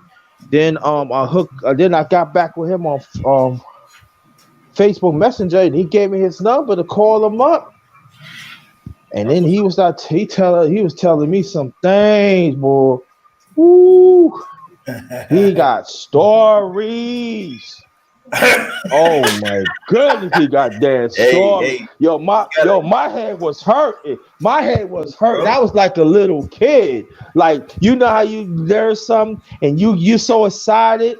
I said, God, it's like you like hitting some good ass pussy. Said, damn, that shit is fucking good. All right, Yo. all right, underrated. We I know know you I feel like that, excited. but you gotta give us the taste of that. What's on the pipe there, bro? Man, yo, he actually trained the late great Henry Armstrong. Woo. And I'm gonna tell you, this is not being told, but he actually was the first colored Olympic coach. Wow. Black History Month, man. Yeah. That's a big one, bro. Yeah, right. And remember now, and you remember that we all said Hold up. Black History Year, god damn it. Black Y'all History Year. learn Right. this shit. Black History Year. Black History Year, right. The first. Mr. Angry Man. dog. We built this country. Right. Stop with that shit. I got it. We ain't got enough time. It's not enough minutes in a month to tell anybody what black and colored people did for this fucking country. Black History Year. Got you, but I'm going by what he told me. I get it. I got it. And I said, I said, huh. And about Jack Dempsey, he said that we said that people said with Jack Dempsey did not want to fight black fighters. Come to find out from his late father, that was a lie. It was the media. Hey, Canelo don't want to fight Mexicans. It's okay. Right. I don't know. He got to enlighten me on that one because I always heard the latter. Yeah. Well, at 6 p.m. we will find out, man. Yeah. Basement, why the hell you dressed like you about to go kill you a couple damn deers and bears? I forgot to tell you. Yesterday, I just found out. Little after I finished my live yesterday, my half sister passed away. I forgot to tell your brothers that. Man, bro. Damn, bro. Yeah. Oh man, my condolences, man. Bro. Oh. Yeah, man. I'm sorry, bro. Yeah. It was just Sorry. We was near all that. Man, I just hopped back in, man. Sorry. We good, Bruce. Underrated one. I just hear you talking about Harry Willis. Harry Wiley, yes. Man, Harry Willis Jr. His father was a man. He's folklore in boxing. You know that dude was a turn of the century. He fought Jack Shockey. He fought Paulino Uzukan. He fought everybody, man. If this is the same guy you're talking about. Yeah, and let me tell you, and this is let me tell y'all, and this is the same guy, right? That knew practically everybody. He trained practically everybody. And plus, he helped along the way of the late, great Joe Louis. Yeah. Harry Willis Jr., man. You get him on your show, man. That's a fountain of information, man. That's a wealth of knowledge. Man, I'd love to listen to that show. Yo, right. Yeah, so yeah. He had people of that age, they have problems, with the technology. So I already seen them, the link to the panel. I said, only just click on that, and that's it. He said, I'm gonna charge up my phone I say 6 o'clock. He said, yes, sir. So all right. Yeah, Six o'clock. 6 o'clock tonight. Yes, 6 o'clock p.m. Eastern Standard Time. Oh, beautiful, man. I'll definitely be on there listening for sure, man. Yep. And then after that, and then he brought up scrapbook boxes. He said he was talking about his father and stuff. I said, yeah, that's what I heard from. Yeah. Scrapbook, man. Oh yeah, man. I love hooking up with scrapbook, man. You know, I Trick Nolte, scrapbook. Yeah. Yo, and I like I said, I ran to him on a humble. The right place at the right time. Yeah, you're very lucky to hook up with him, man. Keep that interview going if you can, man. And it was so beautiful thing. He said, I said, you from New York? I said, yeah, I'm from Brooklyn. That was it. He knows some stuff that I know some stuff, man. And I'm just saying like that. And I said, yeah, this is one for the brothers today. Man, I said, wow. And you know what? And you know so crazy thing about it? You know what? While his father was living, right? Do you know he's not in the Hall of Fame? Muhammad Ali was tell the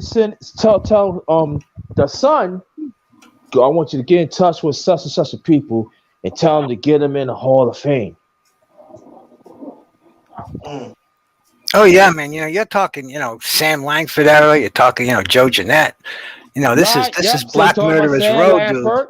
Yeah, man. Yeah, he was talking about Black Murderers Road. Yeah, dude. I'm not giving nothing. Yeah, he talking Black Murderers Road. Yeah, I'm all ears for that show, dude. I'm all ears for that show. I wouldn't say a thing. I would take the shit out of my ears and put it in my mouth and just listen to that knowledge, man. And and back in that time, he was one of the best welterweights out there, one of the best fighters. What happened was he was before the refrigerator, he had the ice box, back in the day, because I know that because my father told me about those times, and he was carrying the ice and it broke his leg. And his father was telling him trying to find the doctor trying to fix his leg, but you know how it was back then of the health of it. And his father said, "Look, you can give them knowledge," and that's when the best trainer was born. Oh, his father knocked out almost 60 opponents and 70 wins, man. That's something you don't learn. He was only beat 5 times. I don't even want to go. I don't even want to go to Box Rec and look at his record up. But he very, very impressive, if I can recall it in my head, man. That's golden era stuff. And if you get the information from his son, dude, that's prime knowledge. That would be top. That'd be front page news. That'd be a top show anywhere. And I'm right there. I'm right there, man.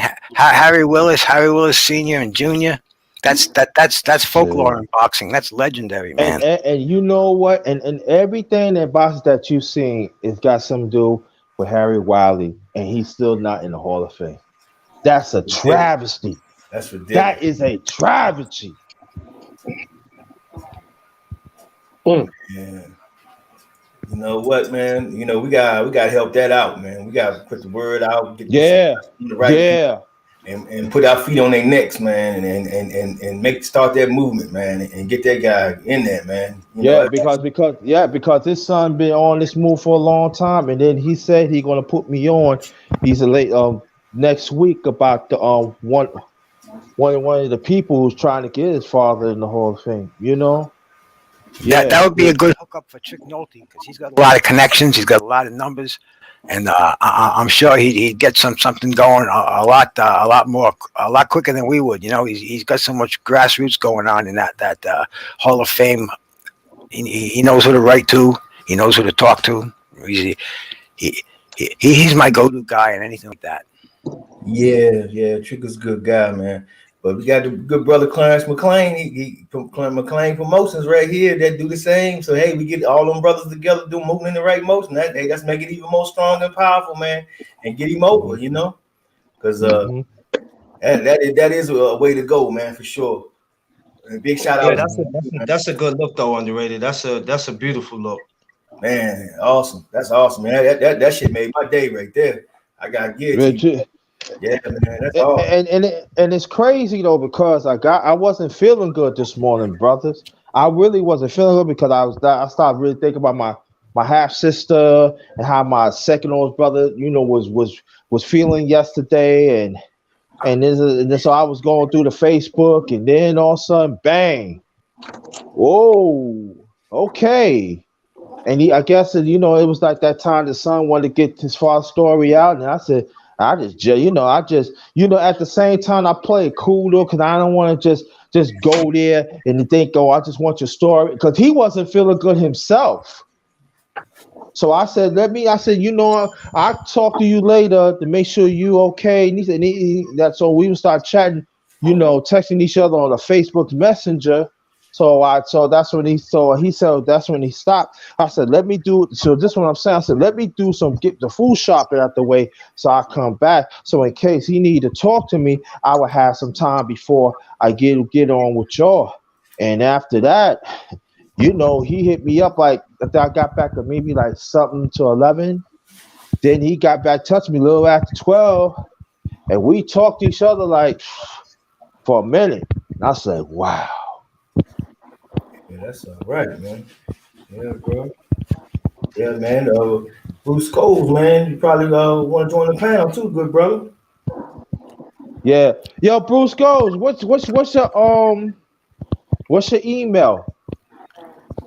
It's brucegoes@gmail. There you go. Okay. Just gotta use the ITS in front of it, man. Yeah. I tell people it's Bruce Goes, and they just put Bruce Goes. Hey, it's Bruce Goes. Some motherfucker took it. Some motherfucker took it. Bruce Goes. So I got to put the "it's" in front of it now. Bruce Goes. I want you to go. I'm gonna put my email in the back chat, and this is where you hit me up at. All right? No problem, bro. I'll definitely hit you up. Shoot me an email quick after you get it, so I can plug you in, so I can get you on. For sure. I appreciate it. That's what we do around here. I tell you, this is a tough weekend because there's so much action going on the tube. I'm going back and forth. I got a television going on. I got 2 screens on the computer. Okay, Bruce. It's in the back chat. All right, bro. What happened? What happened to the interviews?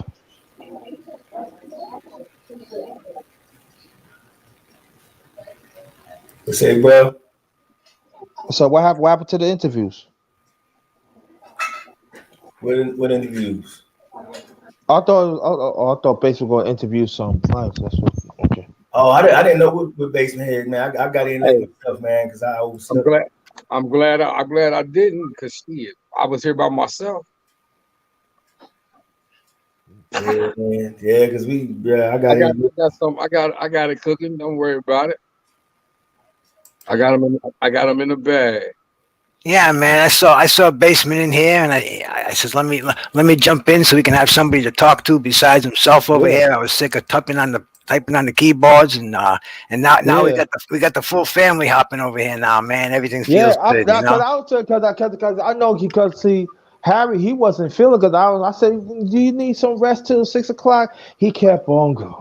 I said, I can't get off here till we finish. Old school, get you like that.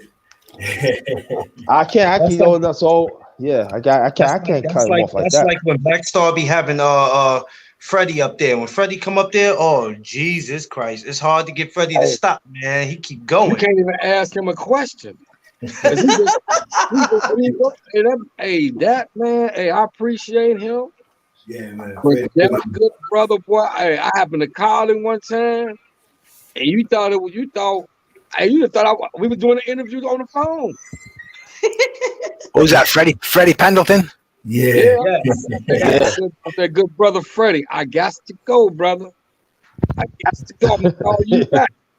Man, Freddie got so much to say. I still don't feel like we scratched the surface, man. He be getting ready to form the story. You be like, man, it sounds interesting as hell, but you be like, damn, man, we've been on here the phone 2 hours, man. I gotta go. Damn, man, what are you gonna say? You I remember when he was telling the story about Mike Tyson, and the look on my face, I said, "Oh my God!" Hey, was that was your first time on the panel with us? I think that was my first time you invited me to come on, and Trick was on there with us. And the look when he said Mike was this and that, I said, "Oh, I can't do this." Hey, he was on my show. He was on this show right here. Yeah, he was. I remember what you're talking about, underrated, man. I couldn't believe that show myself. About Mike Tyson? Yeah, that's what it was. Yeah, I said, "Oh my God." I heard whispers in the wind of stories like that, but then when I heard from another fighter who knows him, just say it like that, right out there, it was like, wow. When you hear something, you hear a rumor, right? But then you're not going with it because you're just hearing it. But then when you actually hear from somebody who's around, you like, oh my God. Say it ain't so, Mike. Yeah. Yeah, man. And then he told me another story about. I know that people heard about Ray Robinson. He dreamed about that he was gonna kill the fighter. He was gonna kill the boxer when he fought him. That's true, and because he said when he was training, the son told me when the father was training him, they was taking him the prayer, the priests and stuff like that, and it was a prophet. It happened. That's a true story. He had a dream that he was going to kill his next opponent. He told his mother about it, and they told him not to fight, but he had to go through with it. And sure enough, the opponent died, and the opponent died. Yeah, right. And then the son told me that Ray Robson was not the same ever since. He wasn't, and the father he did, documented.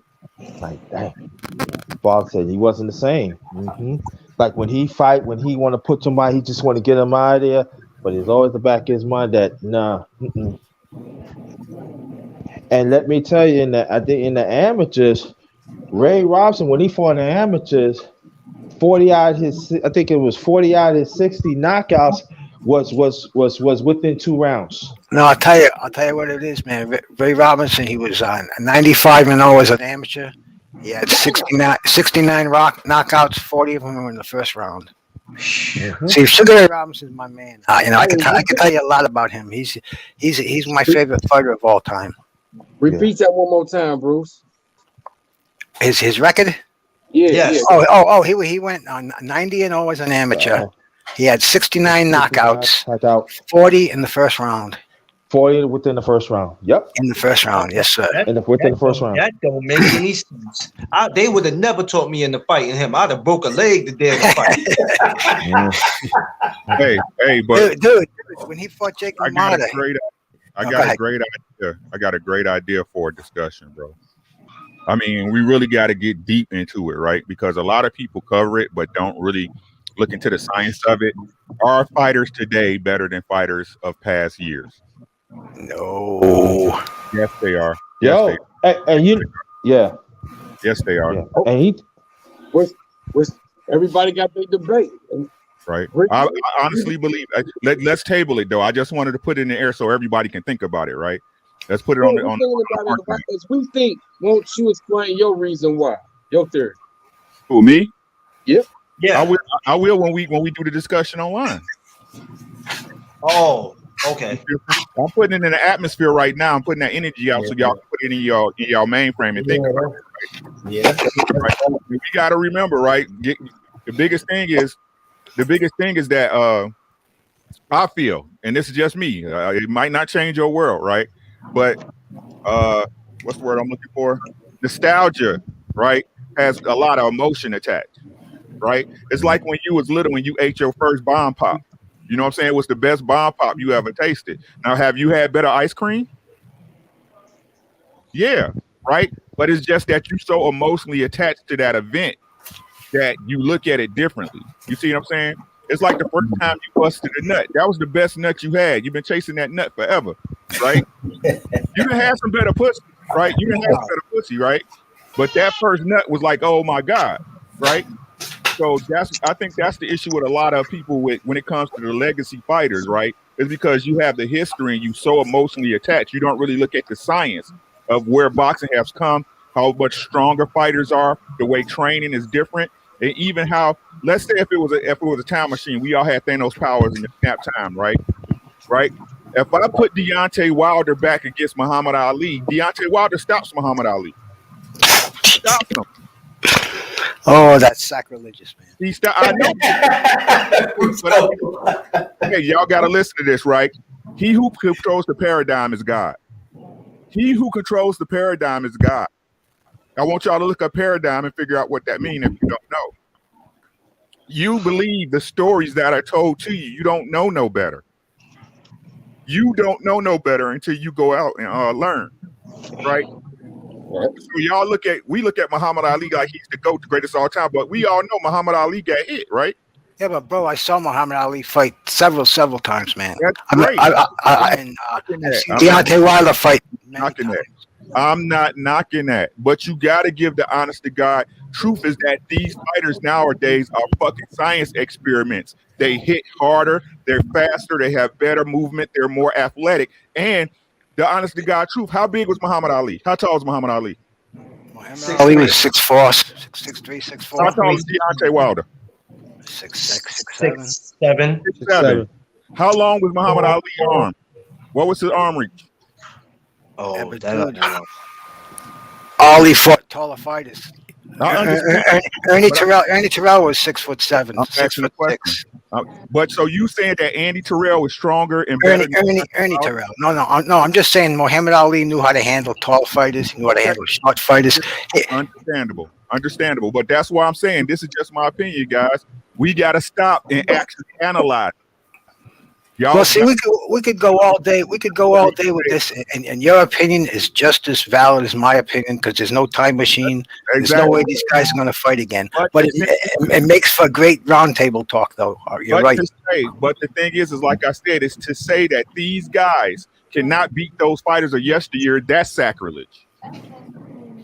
That's sacrilege. I hear what you're saying, Rick. I hear what you're saying. Hey, that's a hot topic right there. Rick got something small right there. If you break it down like ESPN do sports science, and you break it down like what you saying, I kind of feel that's just like I'm gonna take another terminology besides boxing. Like that's just like people saying LeBron James would not have been dominant in the 90s, and we like, well, hold on. He dominant against bigger and better players right now as a day. You're right. Let me know when you finish. Let me know when you finish. So I kind of hear what you're saying. I definitely, and I do understand what you're saying, and I feel what you're saying. And if you did break down to sports science just like that into numbers for real, you might see a lot more newer fighters beating older fighters compared to, like you say, due to the training and all the technology of workouts and sports enhancement we got going on now compared to what they did have back in the day. Go ahead, but I'm going to pass the mic back to you. Okay, and you're exact. You know what? You're about 50% right, my dude, my guy, right? But the thing is, boxing has always been boxing. Right? A jab is a jab, a punch is a punch. Defense is defense, right? Good feet is good feet. And with LeBron, the rules of the game is different than when Jordan played or Bird played. You see what I'm saying? You see right now, LeBron, as soon as he get touched, he's flopping. But back if he's playing with Bird and Magic and Jordan and them, you're gonna get fouled. That was part of the game. True that. Plus, LeBron is a motherfucking monster. Like he allowed to use his physicality. I want everybody to think about it though and be honest with themselves. You got to get your emotion out the way. I'm just being honest with you. I'm not an emotional freak. That's just sound like fight night.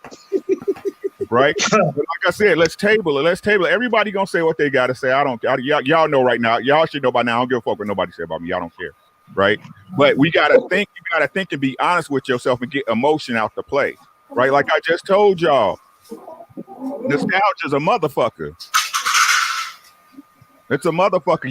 You might like the 79 Caprice better because you love that car. That was your first car. But the honest to God truth, it's not better than a brand new Cadillac.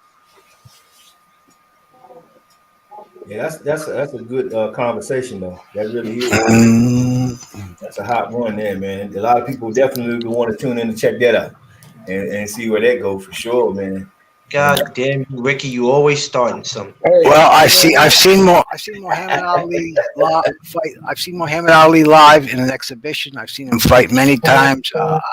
I saw him when he was a great young fighter, and I saw him when he was the downside of his career. And I cried when he fought Larry Holmes. That brought a tear to my eye. But Ali in his prime, he was, in my opinion, the best heavyweight in the world. He was untouchable. Joe Louis was the second best heavyweight I've ever seen on film or heard of before.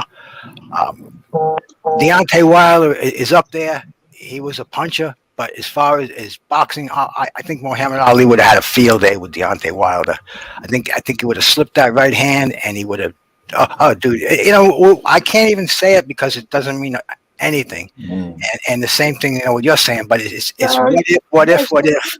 And from what I've seen, in my opinion, I just think Ali was the smoothest heavyweight in the world. No heavyweight, no boxer should go straight backwards. That's the first thing they tell you. yeah, Unless your name is Muhammad Ali, and yeah, he could do it all, man. He was the heavyweight boxer who could box like a middleweight. He could do it all. I've never seen anything like it before or since. yeah, Um, yeah. I want to see Deontay Wilder come back, and I want to see him kick Tyson Fury's ass and get the throne again. Yeah, man, for sure. Shut a And lot I, of else up. yeah, and Yeah, I'm tired here. I'm tired to hear that weasel from UK talk. That I hate to see. He need to shut up. I'm tired. Oh, this fight is with AJ and Fury's going to happen. This now. Cut it out. Shut up. You know that. Yeah, I've seen dozens of promoters, and I've never seen one promoter that fans like. They have to be weasels. They have to make money. I've seen the Don King, the devil in action. He put the best cards in front of you. I've watched Aram's whole career from beginning to end to coming to the end. Believe me, none of those guys wear white hats. There's no good guys in that operation. We're just lucky enough to be the recipients of the people that they screw over and who put on the fights and bleed and put their hearts in it for us, because boxers, they're a special breed, man. They're not like the rest of us. Boxers are putting their lives on the line for entertainment, man. And these promoters they're the circus masters. And I can tell you this though, when I was talking to the son, he said, "What?" Yeah, I said, I said, "What did you think about organized crime?" Oh, and he laughed. Yeah, he laughed. I said, "Okay, next question." Yeah, man. I know he got some stuff to say about that for sure. Oh yeah, man. You'll go back to Blinky Palermo and Bernie Carbo. Dude, You got that right there. But I tell you, I think it's an interesting topic, Ricky Post, man. That's gonna be awesome. But and it is a lot of movement of saying that the older fighters are better and stuff like that. But I think it's on a case by case basis to me, because I believe some fighters today, like the Earl Spence, even though I talked to some former champions who say, "Oh no way," but when you look at Earl, the way Earl fights and the way he approaches the game is old school. So it seemed to me like he would fit right in with that. To say that he's a perfect, is any fighter really ever perfect? But I will say, I think that the trainers that the old school had were better than the trainers of today. Now, I will concede that one. But as far as that, man, I don't think it's a clear book case where you can say, well, anybody back in, because like you take Roy Jones and you send Roy Jones back to the other decades, some of these all-time greats is going to fall victim. It's not a automatic, because he got such skills that's been super ordinary. That never really was seen before, to be able to fight somebody without a damn jab. I mean, who the hell? This shit's unheard of, man. But I think, like I say, case by case basis, man. You can look at it like that. And it was interesting to say Ali and Deontay, man. Yeah, I think that without a doubt Ali will outbox him. But I mean, can you really guarantee you're gonna stay from that right hand? I don't know. Well, the whole thing is the sheer volume of fights that they fought back in the day too, compared to today. How can a champion defend his title once a year? and still feel like he's the world champion. Yeah. You know what? I don't respect a champion like that, man. You know, the title's got to be defended. You know, a fighter should be fighting. You know, I don't want to give a number, but you know, just let me tell you something about the old fighters. Let's go back in the freaking time travel to 1950 and Sugar Ray Robinson. You know how many times he fought that year? Take a guess. Sugar Ray Robinson. 20 times. God damn. Yeah. Okay.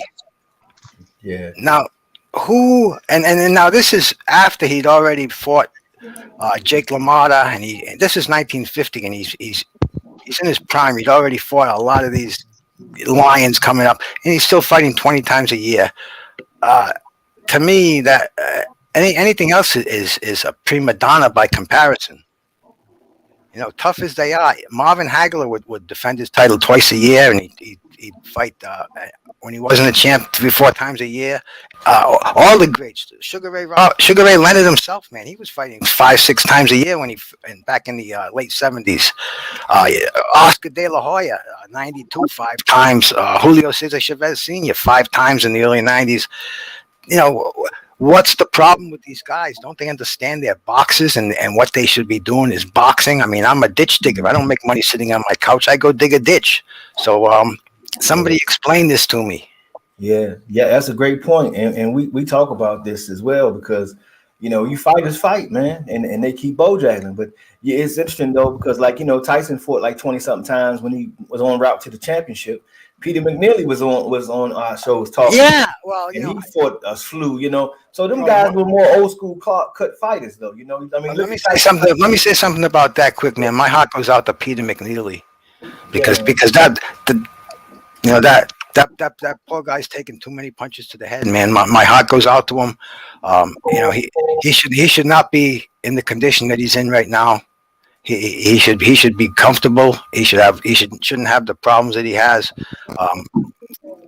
That's one of the sad stories of boxing right there, man. Peter, man, if you're listening, brother, my heart goes out to you, and if there's anything any of us can do for you, man.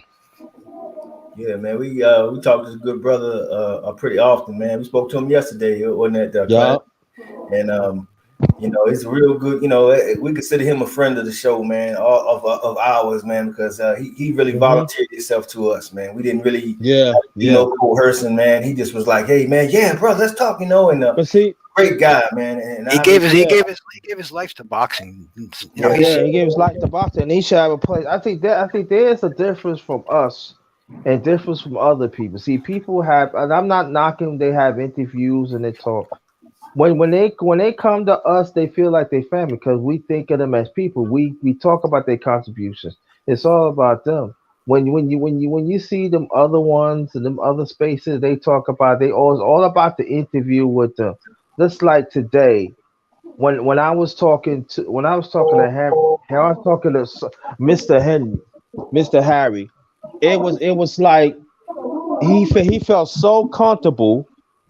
He said, and he telling me, I know you have to go. I said, no, I'm soaking this in, and it was so something to me. It's like, wow, you know. I was like, but you know, sometimes you know you got some they interview with them and that's it. Right. As us, you know, we consider them they people. You know what I mean? Thank you. That's what I be saying, bro. And like, and I'm just gonna put this out here because I like starting shit. Right? The honest to God, y'all sit up there and say, right, oh, these fighters was fighting this many times a year, but then you bring up Peter McNeely in the same voice and he gave his fight. Don't nobody take care of those guys. Ain't nobody putting money in those guys' pocket right now, so you can't your eat it too, even though you feel you bought it, right? These guys got to be smart with their career. I ain't saying duck no pay. But you got to be smart. Nobody's there to take care of you when your facilities ain't there. That's why Floyd Mayweather is TBE. Yeah. Right? You got to beat the game. You can't let the game beat you. But these is life lessons, right? Not your entertainment. Yeah. Right? I don't put my entertainment above the life of another man. Those men, yes, they choose to entertain us, But those guys back then had to fight that much because that's what the game was. For them to feed their families, they had to play the game. These fighters are simply playing the game that's established in front of them. Don't get mad at it. Just hope when they do step in, they give you the fights you want to see. And if they don't pay for it. Blackout 2021. It's your boy, Ricky Williams. Make sure y'all hit the like button for that, man. Basement Boxing Talk. You feel me? Basement Boxing Talk. That's it. That's it. Now it's time. Now it's time to get my drink brother on. Black Banner in the building. My man Black Banner in the building. Salute my brothers. Hey, I appreciate you coming through every weekend, joining us. Yeah, man, Black Banner. Hey, look, y'all, it just came across my screen, right? It just came across my screen that Mikey Garcia is trying to call out Pacquiao. What the F is going on? That's the next fight. That's the next fight. He not fighting for it. Yo, Clarence, that fight is already done, yo. That fight is already done. I told y'all this. Come on, man. When y'all gonna start listening, bro? I'm sorry, Ricky. When you told me, I was you told me, and then I had sex after, so I forgot. I apologize. That fight was obvious. That fight was already done a long time ago, man. That fight's already done, bro. Yeah, you know they're both going to make the bag. They both have a name. They're sellable. It's a fight that's neither one of them are going to get hurt. It's a easy win for not an easy win, but it should be an interesting fight because they're both at the same stage of their career. A couple of tough little guys. Hey, that's a good way for Manny to go out and a good way for Mikey to go out too. And they both know each other. Like I said, people try to forget that Mikey used to be one of Manny Pacquiao's sparring partners, and like I told y'all before, per Freddie Roach, Mikey hurt Pacquiao several times in sparring. Several, not one or two times, guys. Several times in sparring. So they know each other. But Pacquiao is a better fighter than he was back then. I'm just being honest. Pacquiao used to make a lot of mistakes, bro. Jumping in, leaving his feet, no balance. That's how Marquez caught him. You know what I'm saying? But he don't do that no more. But I think in this fight, I think Mikey's gonna walk Pacquiao down, bro. I think Mikey gonna walk Pacquiao down. You know, but the thing about Mikey though, man, he's one fighter that I have to say that boxing seems to take care of. You know, and you got the other guys that's flipping, tripping, and falling down and trying to do everything in their power to get these big fights, and they just fall in his lap, man. I don't know, he like a magician, man. He navigate through the sport. Hey, brother, it's business. That's the business is boxing. How many? Look, y'all. The business of boxing is staying in the business of boxing. It's all about relationships. It's no different than your life and your job. It's no different. That's what I don't get about people. Y'all act like these people is something special. I'll be back. I got a bad echo going on somewhere. Yeah, somebody got to mute their mic. I think his basement, man. I see his mic, his logo twitches when he's talking. Because you just wasted those gems, Vicky. I couldn't hear a thing, man. Yeah, man. Watch on the replay. You know what I'm saying? You know, that's what I'm saying. It's like people don't understand, like with y'all man Bud and fucking Chiafimo Lopez and all this shit. They just do bad business, and then they come out in the public with their business, so you can judge them, right? No, look, Mikey, all these years ain't said shit about Top Rank. All these years ain't said shit about Top Rank or Bob Arum, even though we knew as fans he was going through with Bob Arum. It's been 7 years until this man said something. This is not for his career, but 7 years after he basically started going through it with fucking Top Rank. Yeah. Right? It's just relationships. He understands relationships. His whole camp do him and his trainer, his uncle. They've been in boxing forever. They understand relationships, man. So people gonna keep feeding him because Mikey take care of them. That's all it is. Facts. Yeah. Boxer in the building. And Mikey keeps staying relevant because everything he says is in Boxing World and Boxing News 24. Mikey says this about Terrence Bud Crawford. Mikey says this about, it's for some reason these reporters, what Mikey says is printed up. So Mikey stays very relevant. when they announce that fight, man, you're gonna have two. Well, we know the A side and the B side, and I hate using that term, but we got two A stars up there, so we're gonna have a very well publicized fight there. It's going to be well promoted. You got two top names. I can't think of a better way for Pacquiao to end his career. I can't get knocked and smack out by Earl Spence. Hey. Mikey was to lose. I'd rather see him lose against Pac-Man than that Earl. Oh Lord, it's the natural progression of boxers, man. He got to pass the baton on.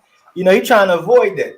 But if it was Canelo standing there, somebody would have gave him an opportunity to do that, and then he could put that name on his resume. I mean, he made his career like that. But now, when it comes to Earl Spence and these guys like that, they hit him with that avoidance tactic. Traditionally they've always done. So I just think that's some bullshit because fucking Floyd fought fucking Canelo, when he didn't have to, and fucking made him, but he won't return the favor. He avoids the guys that he need to fucking fight. Manny doing the same thing. Manny looked so goddamn horrified when he saw Earl Spence, man. That motherfucker don't want no smoke. Hey, Bruce, let me ask you something, Bruce. If you were training somebody to fight Canelo, I mean, how would you train them to get prepared for Canelo? Well, the way I see to beat Canelo is a boxer. You have to box on the outside. You have to use angles, and you have to hit him fast with combinations when he's off balance. It's the Floyd blueprint. Get inside, get down, bang. You hit him before he gets set, and I can see Caleb Plant doing that. I can see Mel Charlo doing that, but they're going to have to follow they're going to have to follow a plan, and they're going to have alternate plans because Canelo's is no pushover. He's taking some easy fights now, but he's a tough fighter. You don't get 50 fights under your belt, running around chasing taco trucks. He's always in shape. He's got Eddie Reynoso showing him what to do. Oh no, Bruce Gold. You said taco trucks. It depends on what kind of meat in them tacos. Well, but seriously, he's got some good fights ahead of him, and a lot of people who I talk to, they give Canelo the edge against all these guys that we're just talking about. To me, I think he should be fighting some big names. He's fighting this guy, Yuri Advil or whatever his name is. Who's gonna watch that fight? Advil, that's his sparring partner. That's a guy who's in financial trouble. He's helping the guy out, and they're shoving it down our throats. I don't give him passes like that, man. These guys are a chance. This is supposed to be the face of boxing, and we can't even remember the guy that he's fighting. Come on, man. And he does that shit over and over and over again. I guess he was helping out Rocky Fielding. What Rocky Fielding did since then, or before? I mean, he continued on the same flight that he was on before that. He happened to be a guy that lucked out. Oh, I got a belt, Canelo. I'll fight you. It was the only criteria. The man ain't had nothing else to his name, man. But he was somehow able to finagle a belt in his lap, and that's all it took, man. And that's the thing that's disappointing to me. And I'm gonna say this too. A lot of people gonna feel like that's controversial, but I don't. I think there's guys out here that's gonna outgut Canelo. That's gonna go right into his ass and take what he got and give him even better. Because Canelo was a little short guy. There's some guys out like Kovalev. Kovalev could have manhandled his ass. He could have ragdolled him that whole fight. He never tried it. And that frustrated me the whole fight because I just watched him go after fucking what's old boy from the UK, the brother that just Anthony Yard. Anthony Yard. He tried to fucking kill Anthony Yard. I was looking at him like he was you could tell he was really going after the fight. And it took all that for him to get the win. But against Canelo, he 1, 2, step to the right. He never went in there one time and just laid on him and stuck him up against the rope and just like bang, just put your hand and just whoop his ass. Why no fighter goes in there with him like that? I think Jamal Charlo was a guy that would go in there and do that to him and whoop his ass. I don't even think he got a chance in that fight.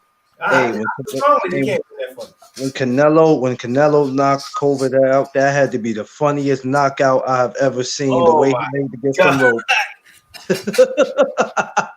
It looked like he was in the car driving, chilling. Hey, Clarence, he fell back like this. He looked at it. He had a couple of Bud Lights. Kovalev looked like Mike on the Scarecrow part on the weekend. He was hanging out up there and shit when he fell. That's what Kovalev looked like. That shit was fake as fuck, bro. He was like, what? That motherfucker fell back like he had wooden clogs on and shit like that. That shit was fake, bro. I don't care what nobody said. Yeah. It was designed to make him look so good, man. I mean, that you talk about a fixed fight. That shit's it. You know, that was some shit like on fucking 40th Street Black and JJ Walker. Boom! Everybody know JJ can't do that shit. JJ ain't weigh 100 pounds with a fucking pound ball real on him. Look, what'd he say too? 40th Street Black, go kill that boy.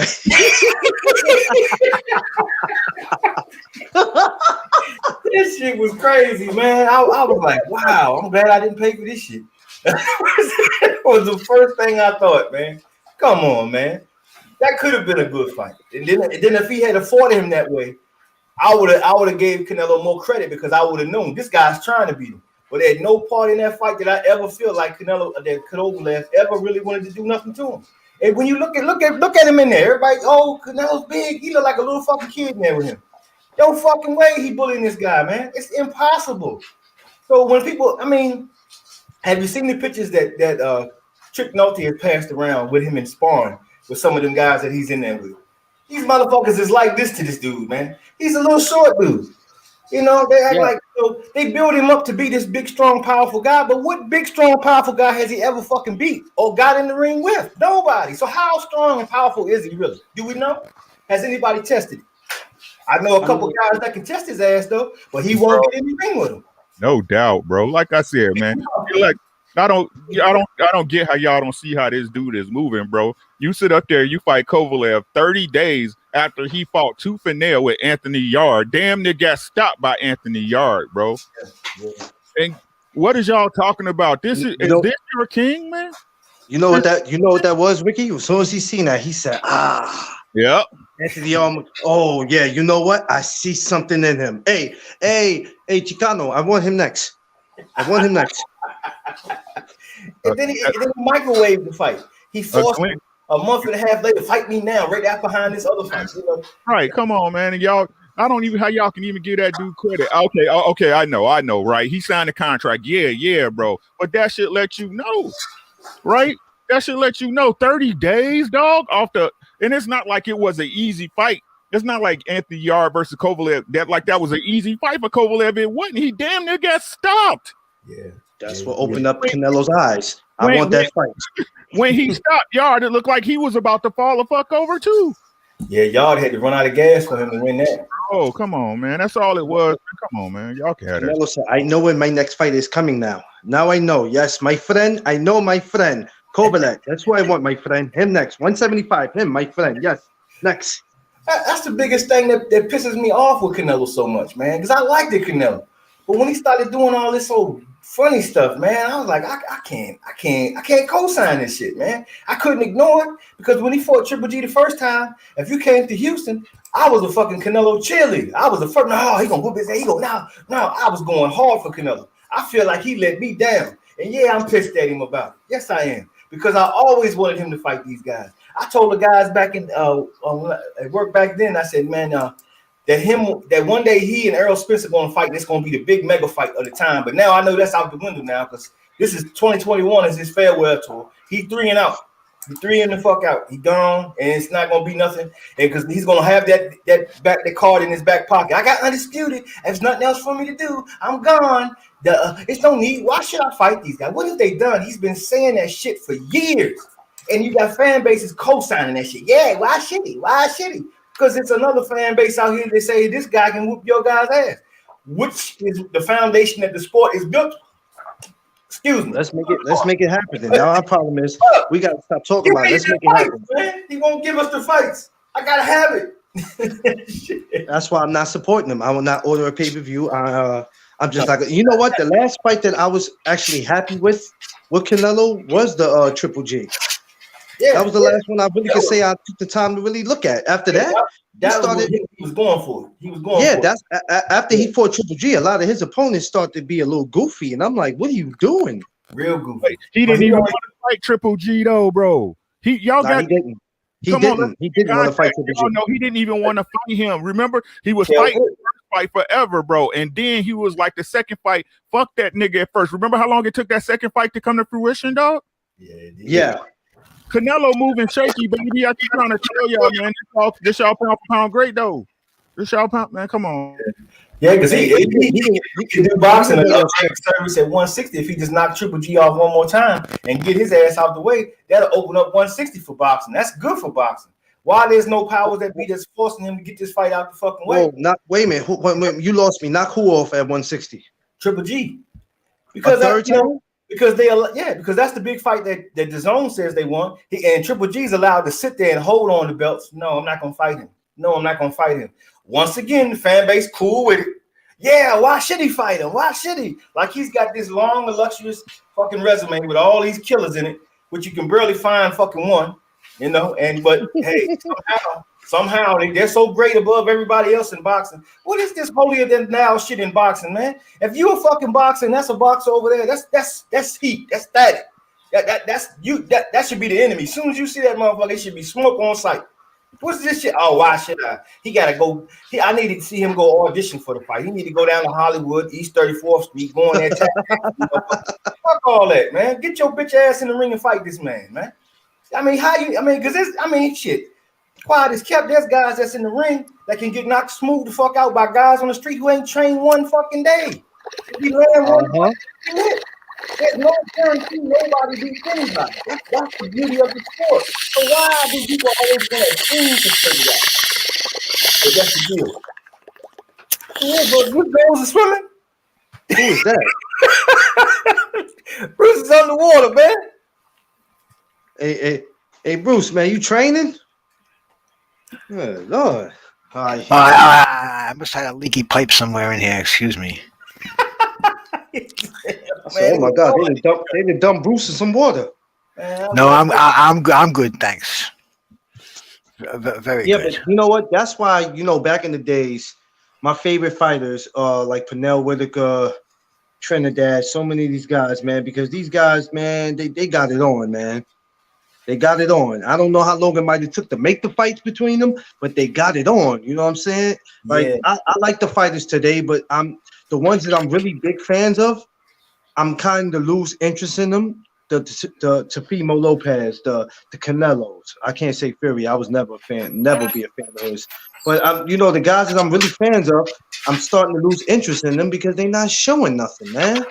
Everybody keep talking about this person got to go fight this person. His people got to holler at my people. I'm sick of hearing that shit, man. I'm ready to start a Royal Rumble, a WWF Royal Rumble, and just throw all their asses in the ring and see who the last man standing. This shit don't make no sense. There you go. Well, that's why it's always beautiful to find a gem in the sport. A guy that's like, I'll fight anybody. We love Arturo Gatti for that reason. Gotti will fight anybody, anytime, any place. And we knew it, and we loved that about him. He didn't even have to win, but we knew he was going to give us a great fight. So what? We love that shit, and that's we still have a few guys like that. When I hear people try to criticize Errol Spence, I think they're the craziest motherfuckers I've ever seen in my life. You talking about the one fucking guy that wants all the smoke and has always been that way. He ain't never ducked enough. He ain't never came close to ducking anybody. They keep, this stuff with Bud Crawford, and you get this weird Bud Crawford love affair that all these non-fans have all of a sudden, but he made that man an offer on site. 60-40, man. If you want to jump the line, I got you. But I'm already going through my game plan that I told people about years ago. I'm in the middle of that. So if you want to circumvent the line and get in on this, 60-40. I want 50 bit. All this those dumb shit. That came from him. That didn't come from Earl. Earl dropped you numbers. He dropped you numbers. But since 60-40, what's up? Well, dude, we're hearing things way before we should be hearing about them. They're talking about these fights that aren't even in talks yet. A side, B side, 40, 60. All that. These are all new. These are all new terms. There were always purses in fights, but all these percentages and A and B side, that was never mentioned in the old days. I mean, let me take you back for a little bit here, my brothers. Sugar Ray Leonard and Roberto Duran in the first fight. Who was the A side and the B side in that fight? Oh, well, see, they didn't have that back then because you had the winner take this, loser got that. No. Roberto Duran made $1.5 million. Sugar Ray Leonard made over $9 million plus royalties. But Roberto Duran was a fighter. He didn't care about the money. He knew when he got Sugar Ray Leonard, when he got his hands on him, he hated everything about him. He was going to be the A side. He was going to be the star. He took the short end, the real short end. And we're talking like a 90-10 if you want to go by percentages in this day and age. Yeah, but nobody ever said he was the B-side fighter. He was the cheap end of the steak. He won that fight with a vengeance. He made himself $8 million in the rematch. And even though he quit, even though it was the no mas, but to me that it wasn't even a consideration how much they made. We were talking about name fighters fighting each other, and now you talk about Pernell Whitaker, Mildred Taylor, because those guys were fed to us, man. We saw them on television from the from their debuts out of the Olympics all the way to their fighting on undercards, to their winning their titles, and we learned to really appreciate these fighters. We don't get that today. You're giving us Ryan Garcia with 20 million Instagram followers. I'm not one of them. This is how we learn to love. Exactly, dude. This is how we learn to love these fighters of the past, and that's what they have to do today. Everything is given this to us so fast as they say it, and sometimes they have to think a little harder before they open their mouth, because you like the old saying goes, you can't unring a bell, and with the social media today, you say something and you've insulted somebody. I mean, there are wars going on all over the place for what somebody said. So it's a different world out there. We have to adjust ourselves. We have to adapt to it. We have to have pioneers. Yeah, man. Something, you're right about that right there. But it's kind of confusing because I do remember back in the 70s, man. A lot of times it was winner takes this portion, loser gets that, and they didn't have no automatic rematches. No, I don't. I don't remember any of that. I don't remember any. I don't remember any winners take the high end, loser takes the low end. There was always a purse signed. Yeah, man. You're going way too far back. No, that didn't happen in the 70s. Yeah, man, because that was that's before you didn't get automatic rematches, because when you lost, you went back down and you had to work your way back up to the title shot. They didn't just automatically give you rematches. Well, sometimes you did. Look at Sugar Ray and Duran had a rematch. Sometimes fights warranted for rematches. Even back in Floyd Patterson got whacked by Sonny Liston in one round. He came back, had a rematch. The exact same thing happened. So, fighters are really independent contractors, and promoters work independently with each other. So nothing is set in stone. Rematches can be written in and out of a contract. That's why boxing is such a dirty game, because there's no standards to it, and it has to be standards to it.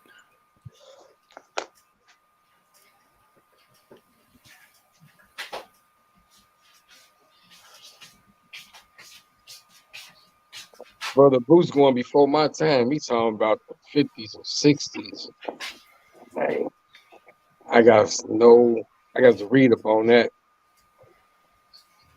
Oh yeah, well that's why I have great respect for these fighters, man. Sugar Ray Robinson, when he fought Jake LaMotta the first time, he was undefeated in 90 fights. LaMotta beat him. They had a rematch in 20 days. From a tough fight, and they had a rematch in 20 days. And the funny part is, Sugar Ray Leonard took another fight in between those 20 days, defended his title at the Boston Garden in a 15-round fight over a local guy named Fernando Cabral, who I know his son, and that's why I respect these fighters so much, man. Because I mean, Jake LaMotta and Sugar Ray Leonard are fighting a rematch within 20 days. That's just unheard of today. Come on. Damn. Motherfuckers training can't be 20 days. More than 20 days. Exactly, man. Exactly. Motherfuckers training can't be more than 20 days. What the hell? They went from a fight to a good night's sleep right back into the gym again. There was no such thing as a training camp. You lived in your apartment in New York City. You went to the Fifth Street gym. You did your work, and the fights were, I think, in Chicago, in New York, and in Detroit, man. That was the life of a boxer. You know, there was no time off. There was no time to get online and do chats and go on. You know, these crazy things we see today. Like I was saying, boxing has to change. You know, it's in a really good position, but somebody has to take over, and somebody really has to get this format down. Yeah, I agree. You definitely will. That's why the good brother Clarence McLean came up with the no duck zone. Ain't that right, good brother? Yes, sir. Yes, sir. I mean, I came up. It's funny coming up with that. I didn't come up with that actually until I started sitting and thinking. And I said, I got to come up with something because these guys are, it's just too much ducking going on, man. And like Bruce said, back in the days, there was no time to chill. You fought, got some sleep that night, and the next day you was right back at it. But now these fighters, they're spending so much time on Instagram. It's ridiculous. And then they too busy asking you what y'all out there doing. Give me something to talk about, y'all. Man, what the all right. I'm gonna give your ass something to talk about. When the hell y'all gonna fight and stop ducking? Like, come on, man. Like these dudes wouldn't have made it years ago with this social media, man. They wouldn't have made it, and if I'm a fighter, if I'm a promoter or if I'm a trainer, man, I swear I'll be telling my fighter, man, what the hell are you doing? You ain't got time to be on social media looking cute. Get your punk ass in the gym. And let's try something. Let's try something. Work on your movement in the ring and all that. You trying to be cute, being on damn Instagram. It don't make no sense, man. I say all that because I don't like Ryan Garcia. I feel some kind of way. Well, the structure is, man, you got a manager, and his job was to manage your career and pretty much manage your life as a boxer. You were told where you were going to fight. You were told where you were going to train, what you were going to eat, what time to go to bed.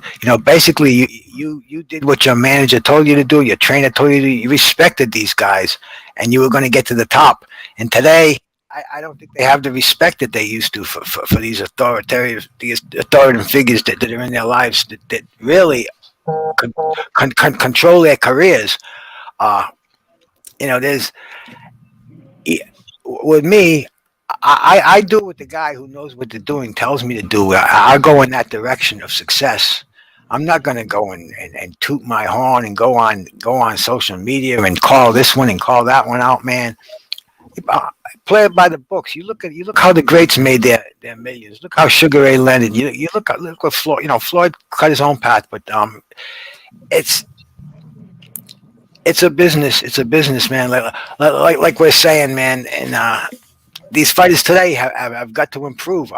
I don't know what else to say. We're beating a dead horse over here. We want to see fights. Why aren't they being made? There's too much of the business of boxing is interfering the boxing itself, and I'm sick of it. I'm not going to pay for bullshit fights. They want my money. Put something quality on there. We've been screaming for Bud Crawford and for Earl Spence Jr. for over a year now. What are these guys doing? Dangling a carrot in front of our nose and then pointing the finger at the other one, saying this guy's the duck. This guy's the duck. Oh, they think we're stupid. I mean, Jesus, it takes two to tango. Get this fight on, man. Make your minds up. I don't know about anybody else, but I've been screaming for the Bud and Spence fight for the last damn 4 years. So I know time has flew by because nothing has happened since. I've been screaming it the last 4 years, and I'm tired of screaming it. Bud said he not gonna mention him no more. I ain't gonna mention it no more neither because it's played out now. You don't want to fight. You want your 10%. I wish somebody would just give him his damn 10%, man, so he could just shut up. 10 billion. He wants 10 billion, not 10%. 10%, 10 billion, 10 cents. Man, somebody give it to him. Hey, Basement, you got enough money, man. Why don't you just go ahead and give him that so he can shut up? Yeah, I wish. Hey, I gotta tap out. Somebody just came over the house. My dog's going nuts. I'll be back soon, guys. Okay, bro. Okay, brother. Okay. Yes, indeed. Brother Bruce Gold in the building. That's my brother right there. Yeah, Bruce Gold, that's your brother, man. Oh, yeah, man. Yeah, but is Ricky still there? Yeah, Ricky. Oh, he probably doing something. He might be reading something. Yeah, man. But yeah, that's the thing. We just need the guys to fight the right guys, man. That's all boxing needs. It's pretty simple, but they try to complicate it with all this percentages and stuff. But my main point was saying earlier with my brother Bruce Gold was, I do remember as a little kid there were fights made that where the winner got a certain percentage and then the loser was guaranteed the losing person. I just got to, I don't remember the actual fight now right off the top of my dome, but I do remember that. I remember saying, damn, that's motivation like hell to go out there and get the win because, if you win, you getting a big purse, Ain't them called, damn, bro. I know what you're talking about. It ain't like, I know exactly what you're talking about. I forgot the words, like a split purse. I know exactly what you're talking about. It wasn't like it was a lot of fights that was done like that, but it was some first fights that were done like that. Like,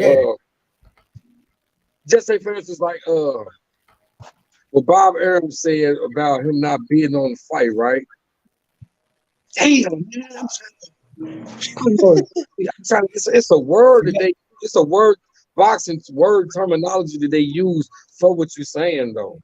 Yeah, but see, that'd be the perfect thing for Bud and Earl because it take all that negotiation out, and that'll make the fight happen. So I like that split. I think it's a good thing for two fighters to get together. It takes all that other stuff out the way. Them splits be like them splits that you talking about back then was like 75-25. Yeah, but man, I'm trying to remember now. I got to come up with. Because I remember this, man, in the late 70s, man. I remember it was I think it was more like heavyweights, though. I believe. Damn. I'll look it up. Because I know that for sure. Because I remember that's my first sight into fight purses and stuff back then, and what fighters made and stuff. And I was like, wow, okay. Now I understand why they train so much. Because they want the bigger money. So you want to fight with the big dog, like they say, a guy's a cash cow. And it evolves into a point where a guy now can solidify himself as that. Even if you win or lose, I'm the bigger name and all this other stuff. And he gets more money than, even though he might have 2-3 losses and the other guy undefeated. You know what I'm saying? It's kind of unfair. It should be more like, since this is a purse bid and everybody's fighting for the purse, well, the winner should get the bigger portion. And I mean, if you look back to the creation of the sport, that's how it was, because it started on a bet. I got a guy here that can beat your guy over there. Let's put the money up. Well, I bet you X amount. Okay, wow. Okay, well, the money term was agreed, and boom, the winner took it all. Yes, sir. Hey, but you know what? With all the, and I hate to keep repeating myself, with everything about to open back up with the venues, man, I have a feeling that we're going to start seeing some fights that we thought we wouldn't see. It may not be all the ones that we're asking for, but I think we're going to see some great action because you got to remember, we're only coming in to the third month of the new year. We still have a long way to go. Long way. And June is going to be big because everybody keeps saying June. And then I hear April, the government said that by April, we could possibly be, now this is a term that they're using, at herd capacity or something. Herd. I mean, think about that. 300 million people. They calling us a herd. So they equate us to like a herd of cattle or some shit. Think about that. But people won't even, that'll fly over their fucking heads. But anyway, they're saying at that point, we will be that far along in vaccination that, we can start to relax a little bit because we done hit a certain point. without any proof that this vaccination shit even fucking works. Well, I'll tell you what. There's 3-4 vaccines. Which one is the one that you might end up taking all 4 fucking shots? Who knows? Well, It's crazy. they can get all the vaccination they want. I want to see this so-called matchup with Mr. Gary Russell and Tank, if it's possible. Make it happen, damn it. That shit is huge, man. That shit is huge. I'm waiting for you. I'm waiting for you in basement at the airport. Come on. Man, shit. We right there at National Airport. Because we coming out that motherfucker, we going right across the river. We right there. We right there, bro. For sure. Shit, and that motherfucker like that. You got to get that huge bag at the fucking Price Club, that big ass fucking popcorn that go all the way down the street. You got to hold that motherfucking drag on the ground. That's me going in that motherfucker. Hey, I was talking to my wife about it. She said, "What if that fight is not in New York? What if it's in DC or Maryland?" I said, "Well, you can get ready to pack your bags." Hell yeah, that's a must see. That's a must see. You can't miss that. I said, "I'm not staying home to watch that while the rest of my peoples are at the fight. The devil's a lie." Devil lying like a motherfucker because we be up in that motherfucker front row. Devil lying. Hey, DC is right up. DC and Maryland is like right up the street from us anyway, man. So from New York, it's not far. Yeah, shit ain't but what 4-5 hours, something like that. And listen, man, I have no problem getting my behind on the Greyhound bus and getting a nice hotel and getting comfortable. I'm trying to be there the day of the weigh-in. I'm not even trying to get there the day of the fight. I want to be there the day of the weigh-in. I want to see all that. I want to see if it's going to be some. I want to see if it's going to be some push. You got to get there the day before the weigh-in because the weigh-in be early, bro. Yeah, you know what? Let me take that back. That's right. Yeah, it does. The weigh-in be early. It do. Yeah, the weigh-in be like by 11 o'clock, bro. You can't be trying to get in and then trying to get there. No. They got me with the, and on your way and be there.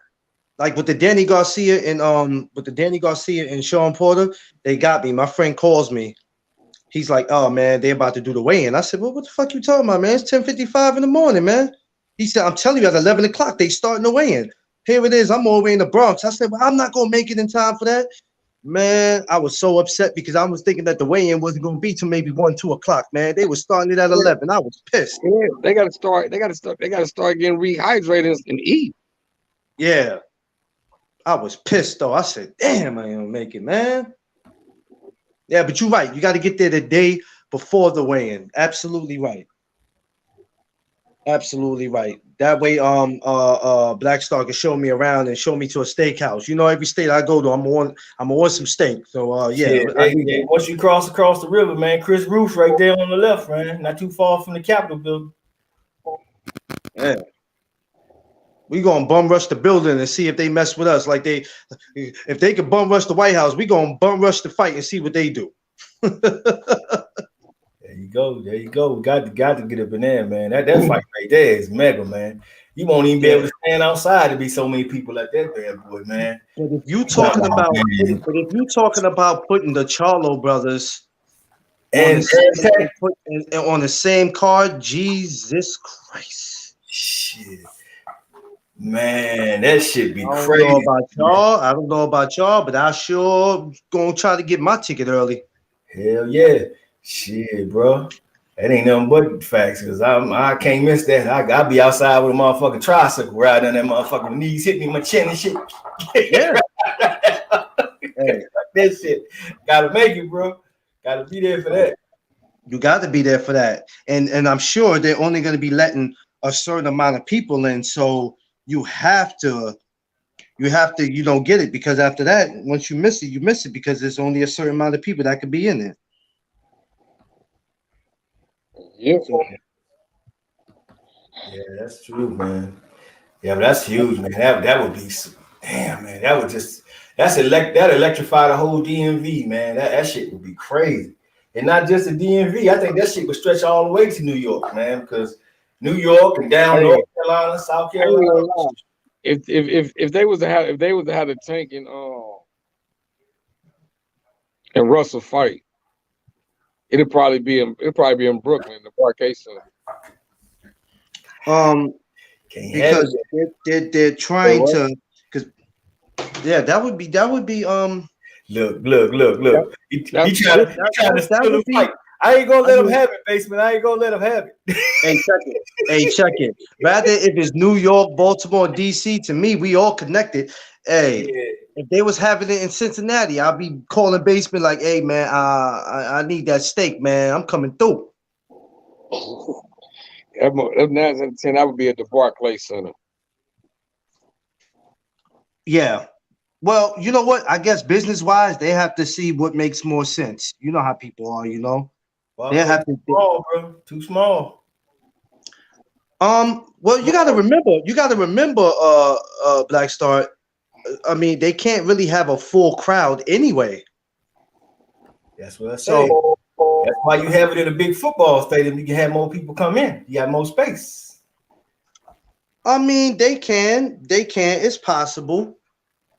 It's possible, but they would have to. You know, as we speak right now, they're probably working on something like that. But that's going on, man, because they had talked about that before about at Ravens Stadium, or you know, you got the Baltimore Ravens Stadium or the Redskins Stadium. Those are two huge stadiums they can have it at. They can even have it at Camden Yards in Baltimore. You know, the baseball. Or I doubt they'd have it over there where the Washington team baseball team plays at though.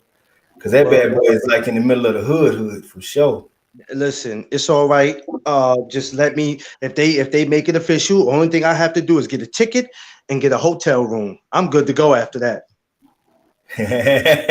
He said you good to go. Yeah, what else you need after that? You have the ticket to get to the fight. You have a hotel to stay for the 2 days you're there, or 3 or whatever. After that, what else you need? Yeah. You don't need nothing else. No. You can't spend too much money in these venues because it's gonna cost, and you gotta remember a lot of these venues done lost money. So when you go get a hot dog or a hamburger or a box of popcorn, you're gonna come out your pockets. Yes, sir. Yes, sir. But it's worth it to see them. It's worth it. We got another show coming on here at Clutch Radio, so we're gonna wrap this one up. Busy man. Yeah, we should have got in there sooner, man. My bad for showing up late, bro. No problem. Hey, I appreciate you brothers stepping in, coming through. Yeah, I'm sorry. I had the grandbabies here, so you know I haven't seen them, so I almost forgot you were coming on. I'm gonna y'all last replies or whatever, and then I'm gonna end the show and I'm gonna hit you guys up because I want to holler at you about something. Okay. I guess we'll just hold tight here then. And then you know when you actually because I gotta get in the car, so it's going. Okay. That'll work. But anything your last reviews, prediction on tonight's fight, Black Star? Which one? We'll keep it with the main event for ESPN. Beltran. Yeah, man. I that fight, I ain't even really interested in that fight, dude. I watch it because it's on, but until Burchell fights some damn body I want to see him fight, I'll worry about Burchell. But right now, I mean, I guess I'll pick him by default, but I ain't really put a lot of thought in that. My main thing is watching Adrien Broner tonight. I want to see Adrien Broner go out there and style on this Bama, knock this Bama out, talk some more shit, and get the box third, man. So we got a prediction in boxing. You got a prediction on Broner? Yeah, I'm gonna say Broner, 7th round knockout. Oh my God, Robert Easter. I'm gonna say unanimous decision. Unanimous decision. Unanimous decision. Yeah. Dominic Brazil. Yeah, I'm going Brazil. I'm going Dominic Brazil on that. Yeah, I'm gonna go Dominic Brazil. Yeah, it could go the other way, but I'm going Brazil, man. I feel like my main question with him is where his heart's sitting at right now. How much did that knockout affect him? Mentally. Is he gonna be gun shy in that motherfucker? Right. I told you he just woke up. What about you, good brother Clarence? What's for the main event? For the ESPN, Vasquez, I'm gonna go with him. For the Broner, Oh, for the Broner fight, Jesus. I want to say knockout, but I'll probably say decision with him. That's just what I'm gonna go with. Now for the Dominic Brazil fight, oh, that's gonna be a hard one. I'm gonna say Dominic. Probably decision too. I can't say a knockout. You know, I can't go with a knockout. I'll just stick with the decision with him. Robert Easter Jr. Or Ryan Martin. Robert. Oh, Jesus. I'll give it the what? Maybe the 4th, 5th round. 4th, 5th round. Going to who? Huh? Who with the stoppage in the 4th, 5th round? Robert Easter. That's a good one. That's a good one. Yeah. I said my predictions. I got Burchard in the fight. Knockout, maybe 9th round. I got Adrien Broner. Knockout. 9th round. That 9th round, boy. Like yeah. I got Robert Easter Jr. Split decision. Split. Okay. I want him to win unanimous decision, but I believe, as I always judge, see something crazy that you don't even be like, what the fuck did he see? I believe it's gonna be one of them judges on the fight. It's gonna be like, man, hold on, now what the fuck did he see? You hear me? So I say split decision, and Brazil. I'm gonna say Brazil in 9-2. I'm going 9-9-9. Oh my God. Well, let's hope so. All right. Oh man, I was supposed to win on at 5 o'clock. I can't do it now, man. I got to get myself together, so I'm gonna have to hold that. Yes, sir. Well, I appreciate you, good brothers, for coming through. This is your boy, Basement Boxing Talk. Hey, I appreciate you, good brothers, man. I want everybody to support my brother Black Star Sports TV. Subscribe to his channel. Hit the like button. Subscribe. Tell everybody about it. And don't forget about my good brother Clarence McLean. He got 2 of them. He got McLean Productions and the No Duck Zone. Yes, sir. Yes, sir. Yes, sir. Yes, Subscribe to sir. both of them. Follow these good brothers. These my brothers. Don't forget about my good brother Underrated and the good brother Ricky Williams. Also follow them. Subscribe to them. Tell anybody about them. And hey, this is another good one, man. Hey, follow me and make sure you pay attention to my Instagram, because I'll be hitting y'all with a sneak interview. Who knows? It might be tonight. It might be tomorrow. It might be Monday. But I got some fire for y'all ass. Believe that. Believe that. That's all I'm saying. So follow my Instagram and pay attention to the story. This is your boy Basement Boxing Talk. It's been good. It's been real. I appreciate everybody for coming through. Stay safe. Until the next one, it's been real. Peace. Peace.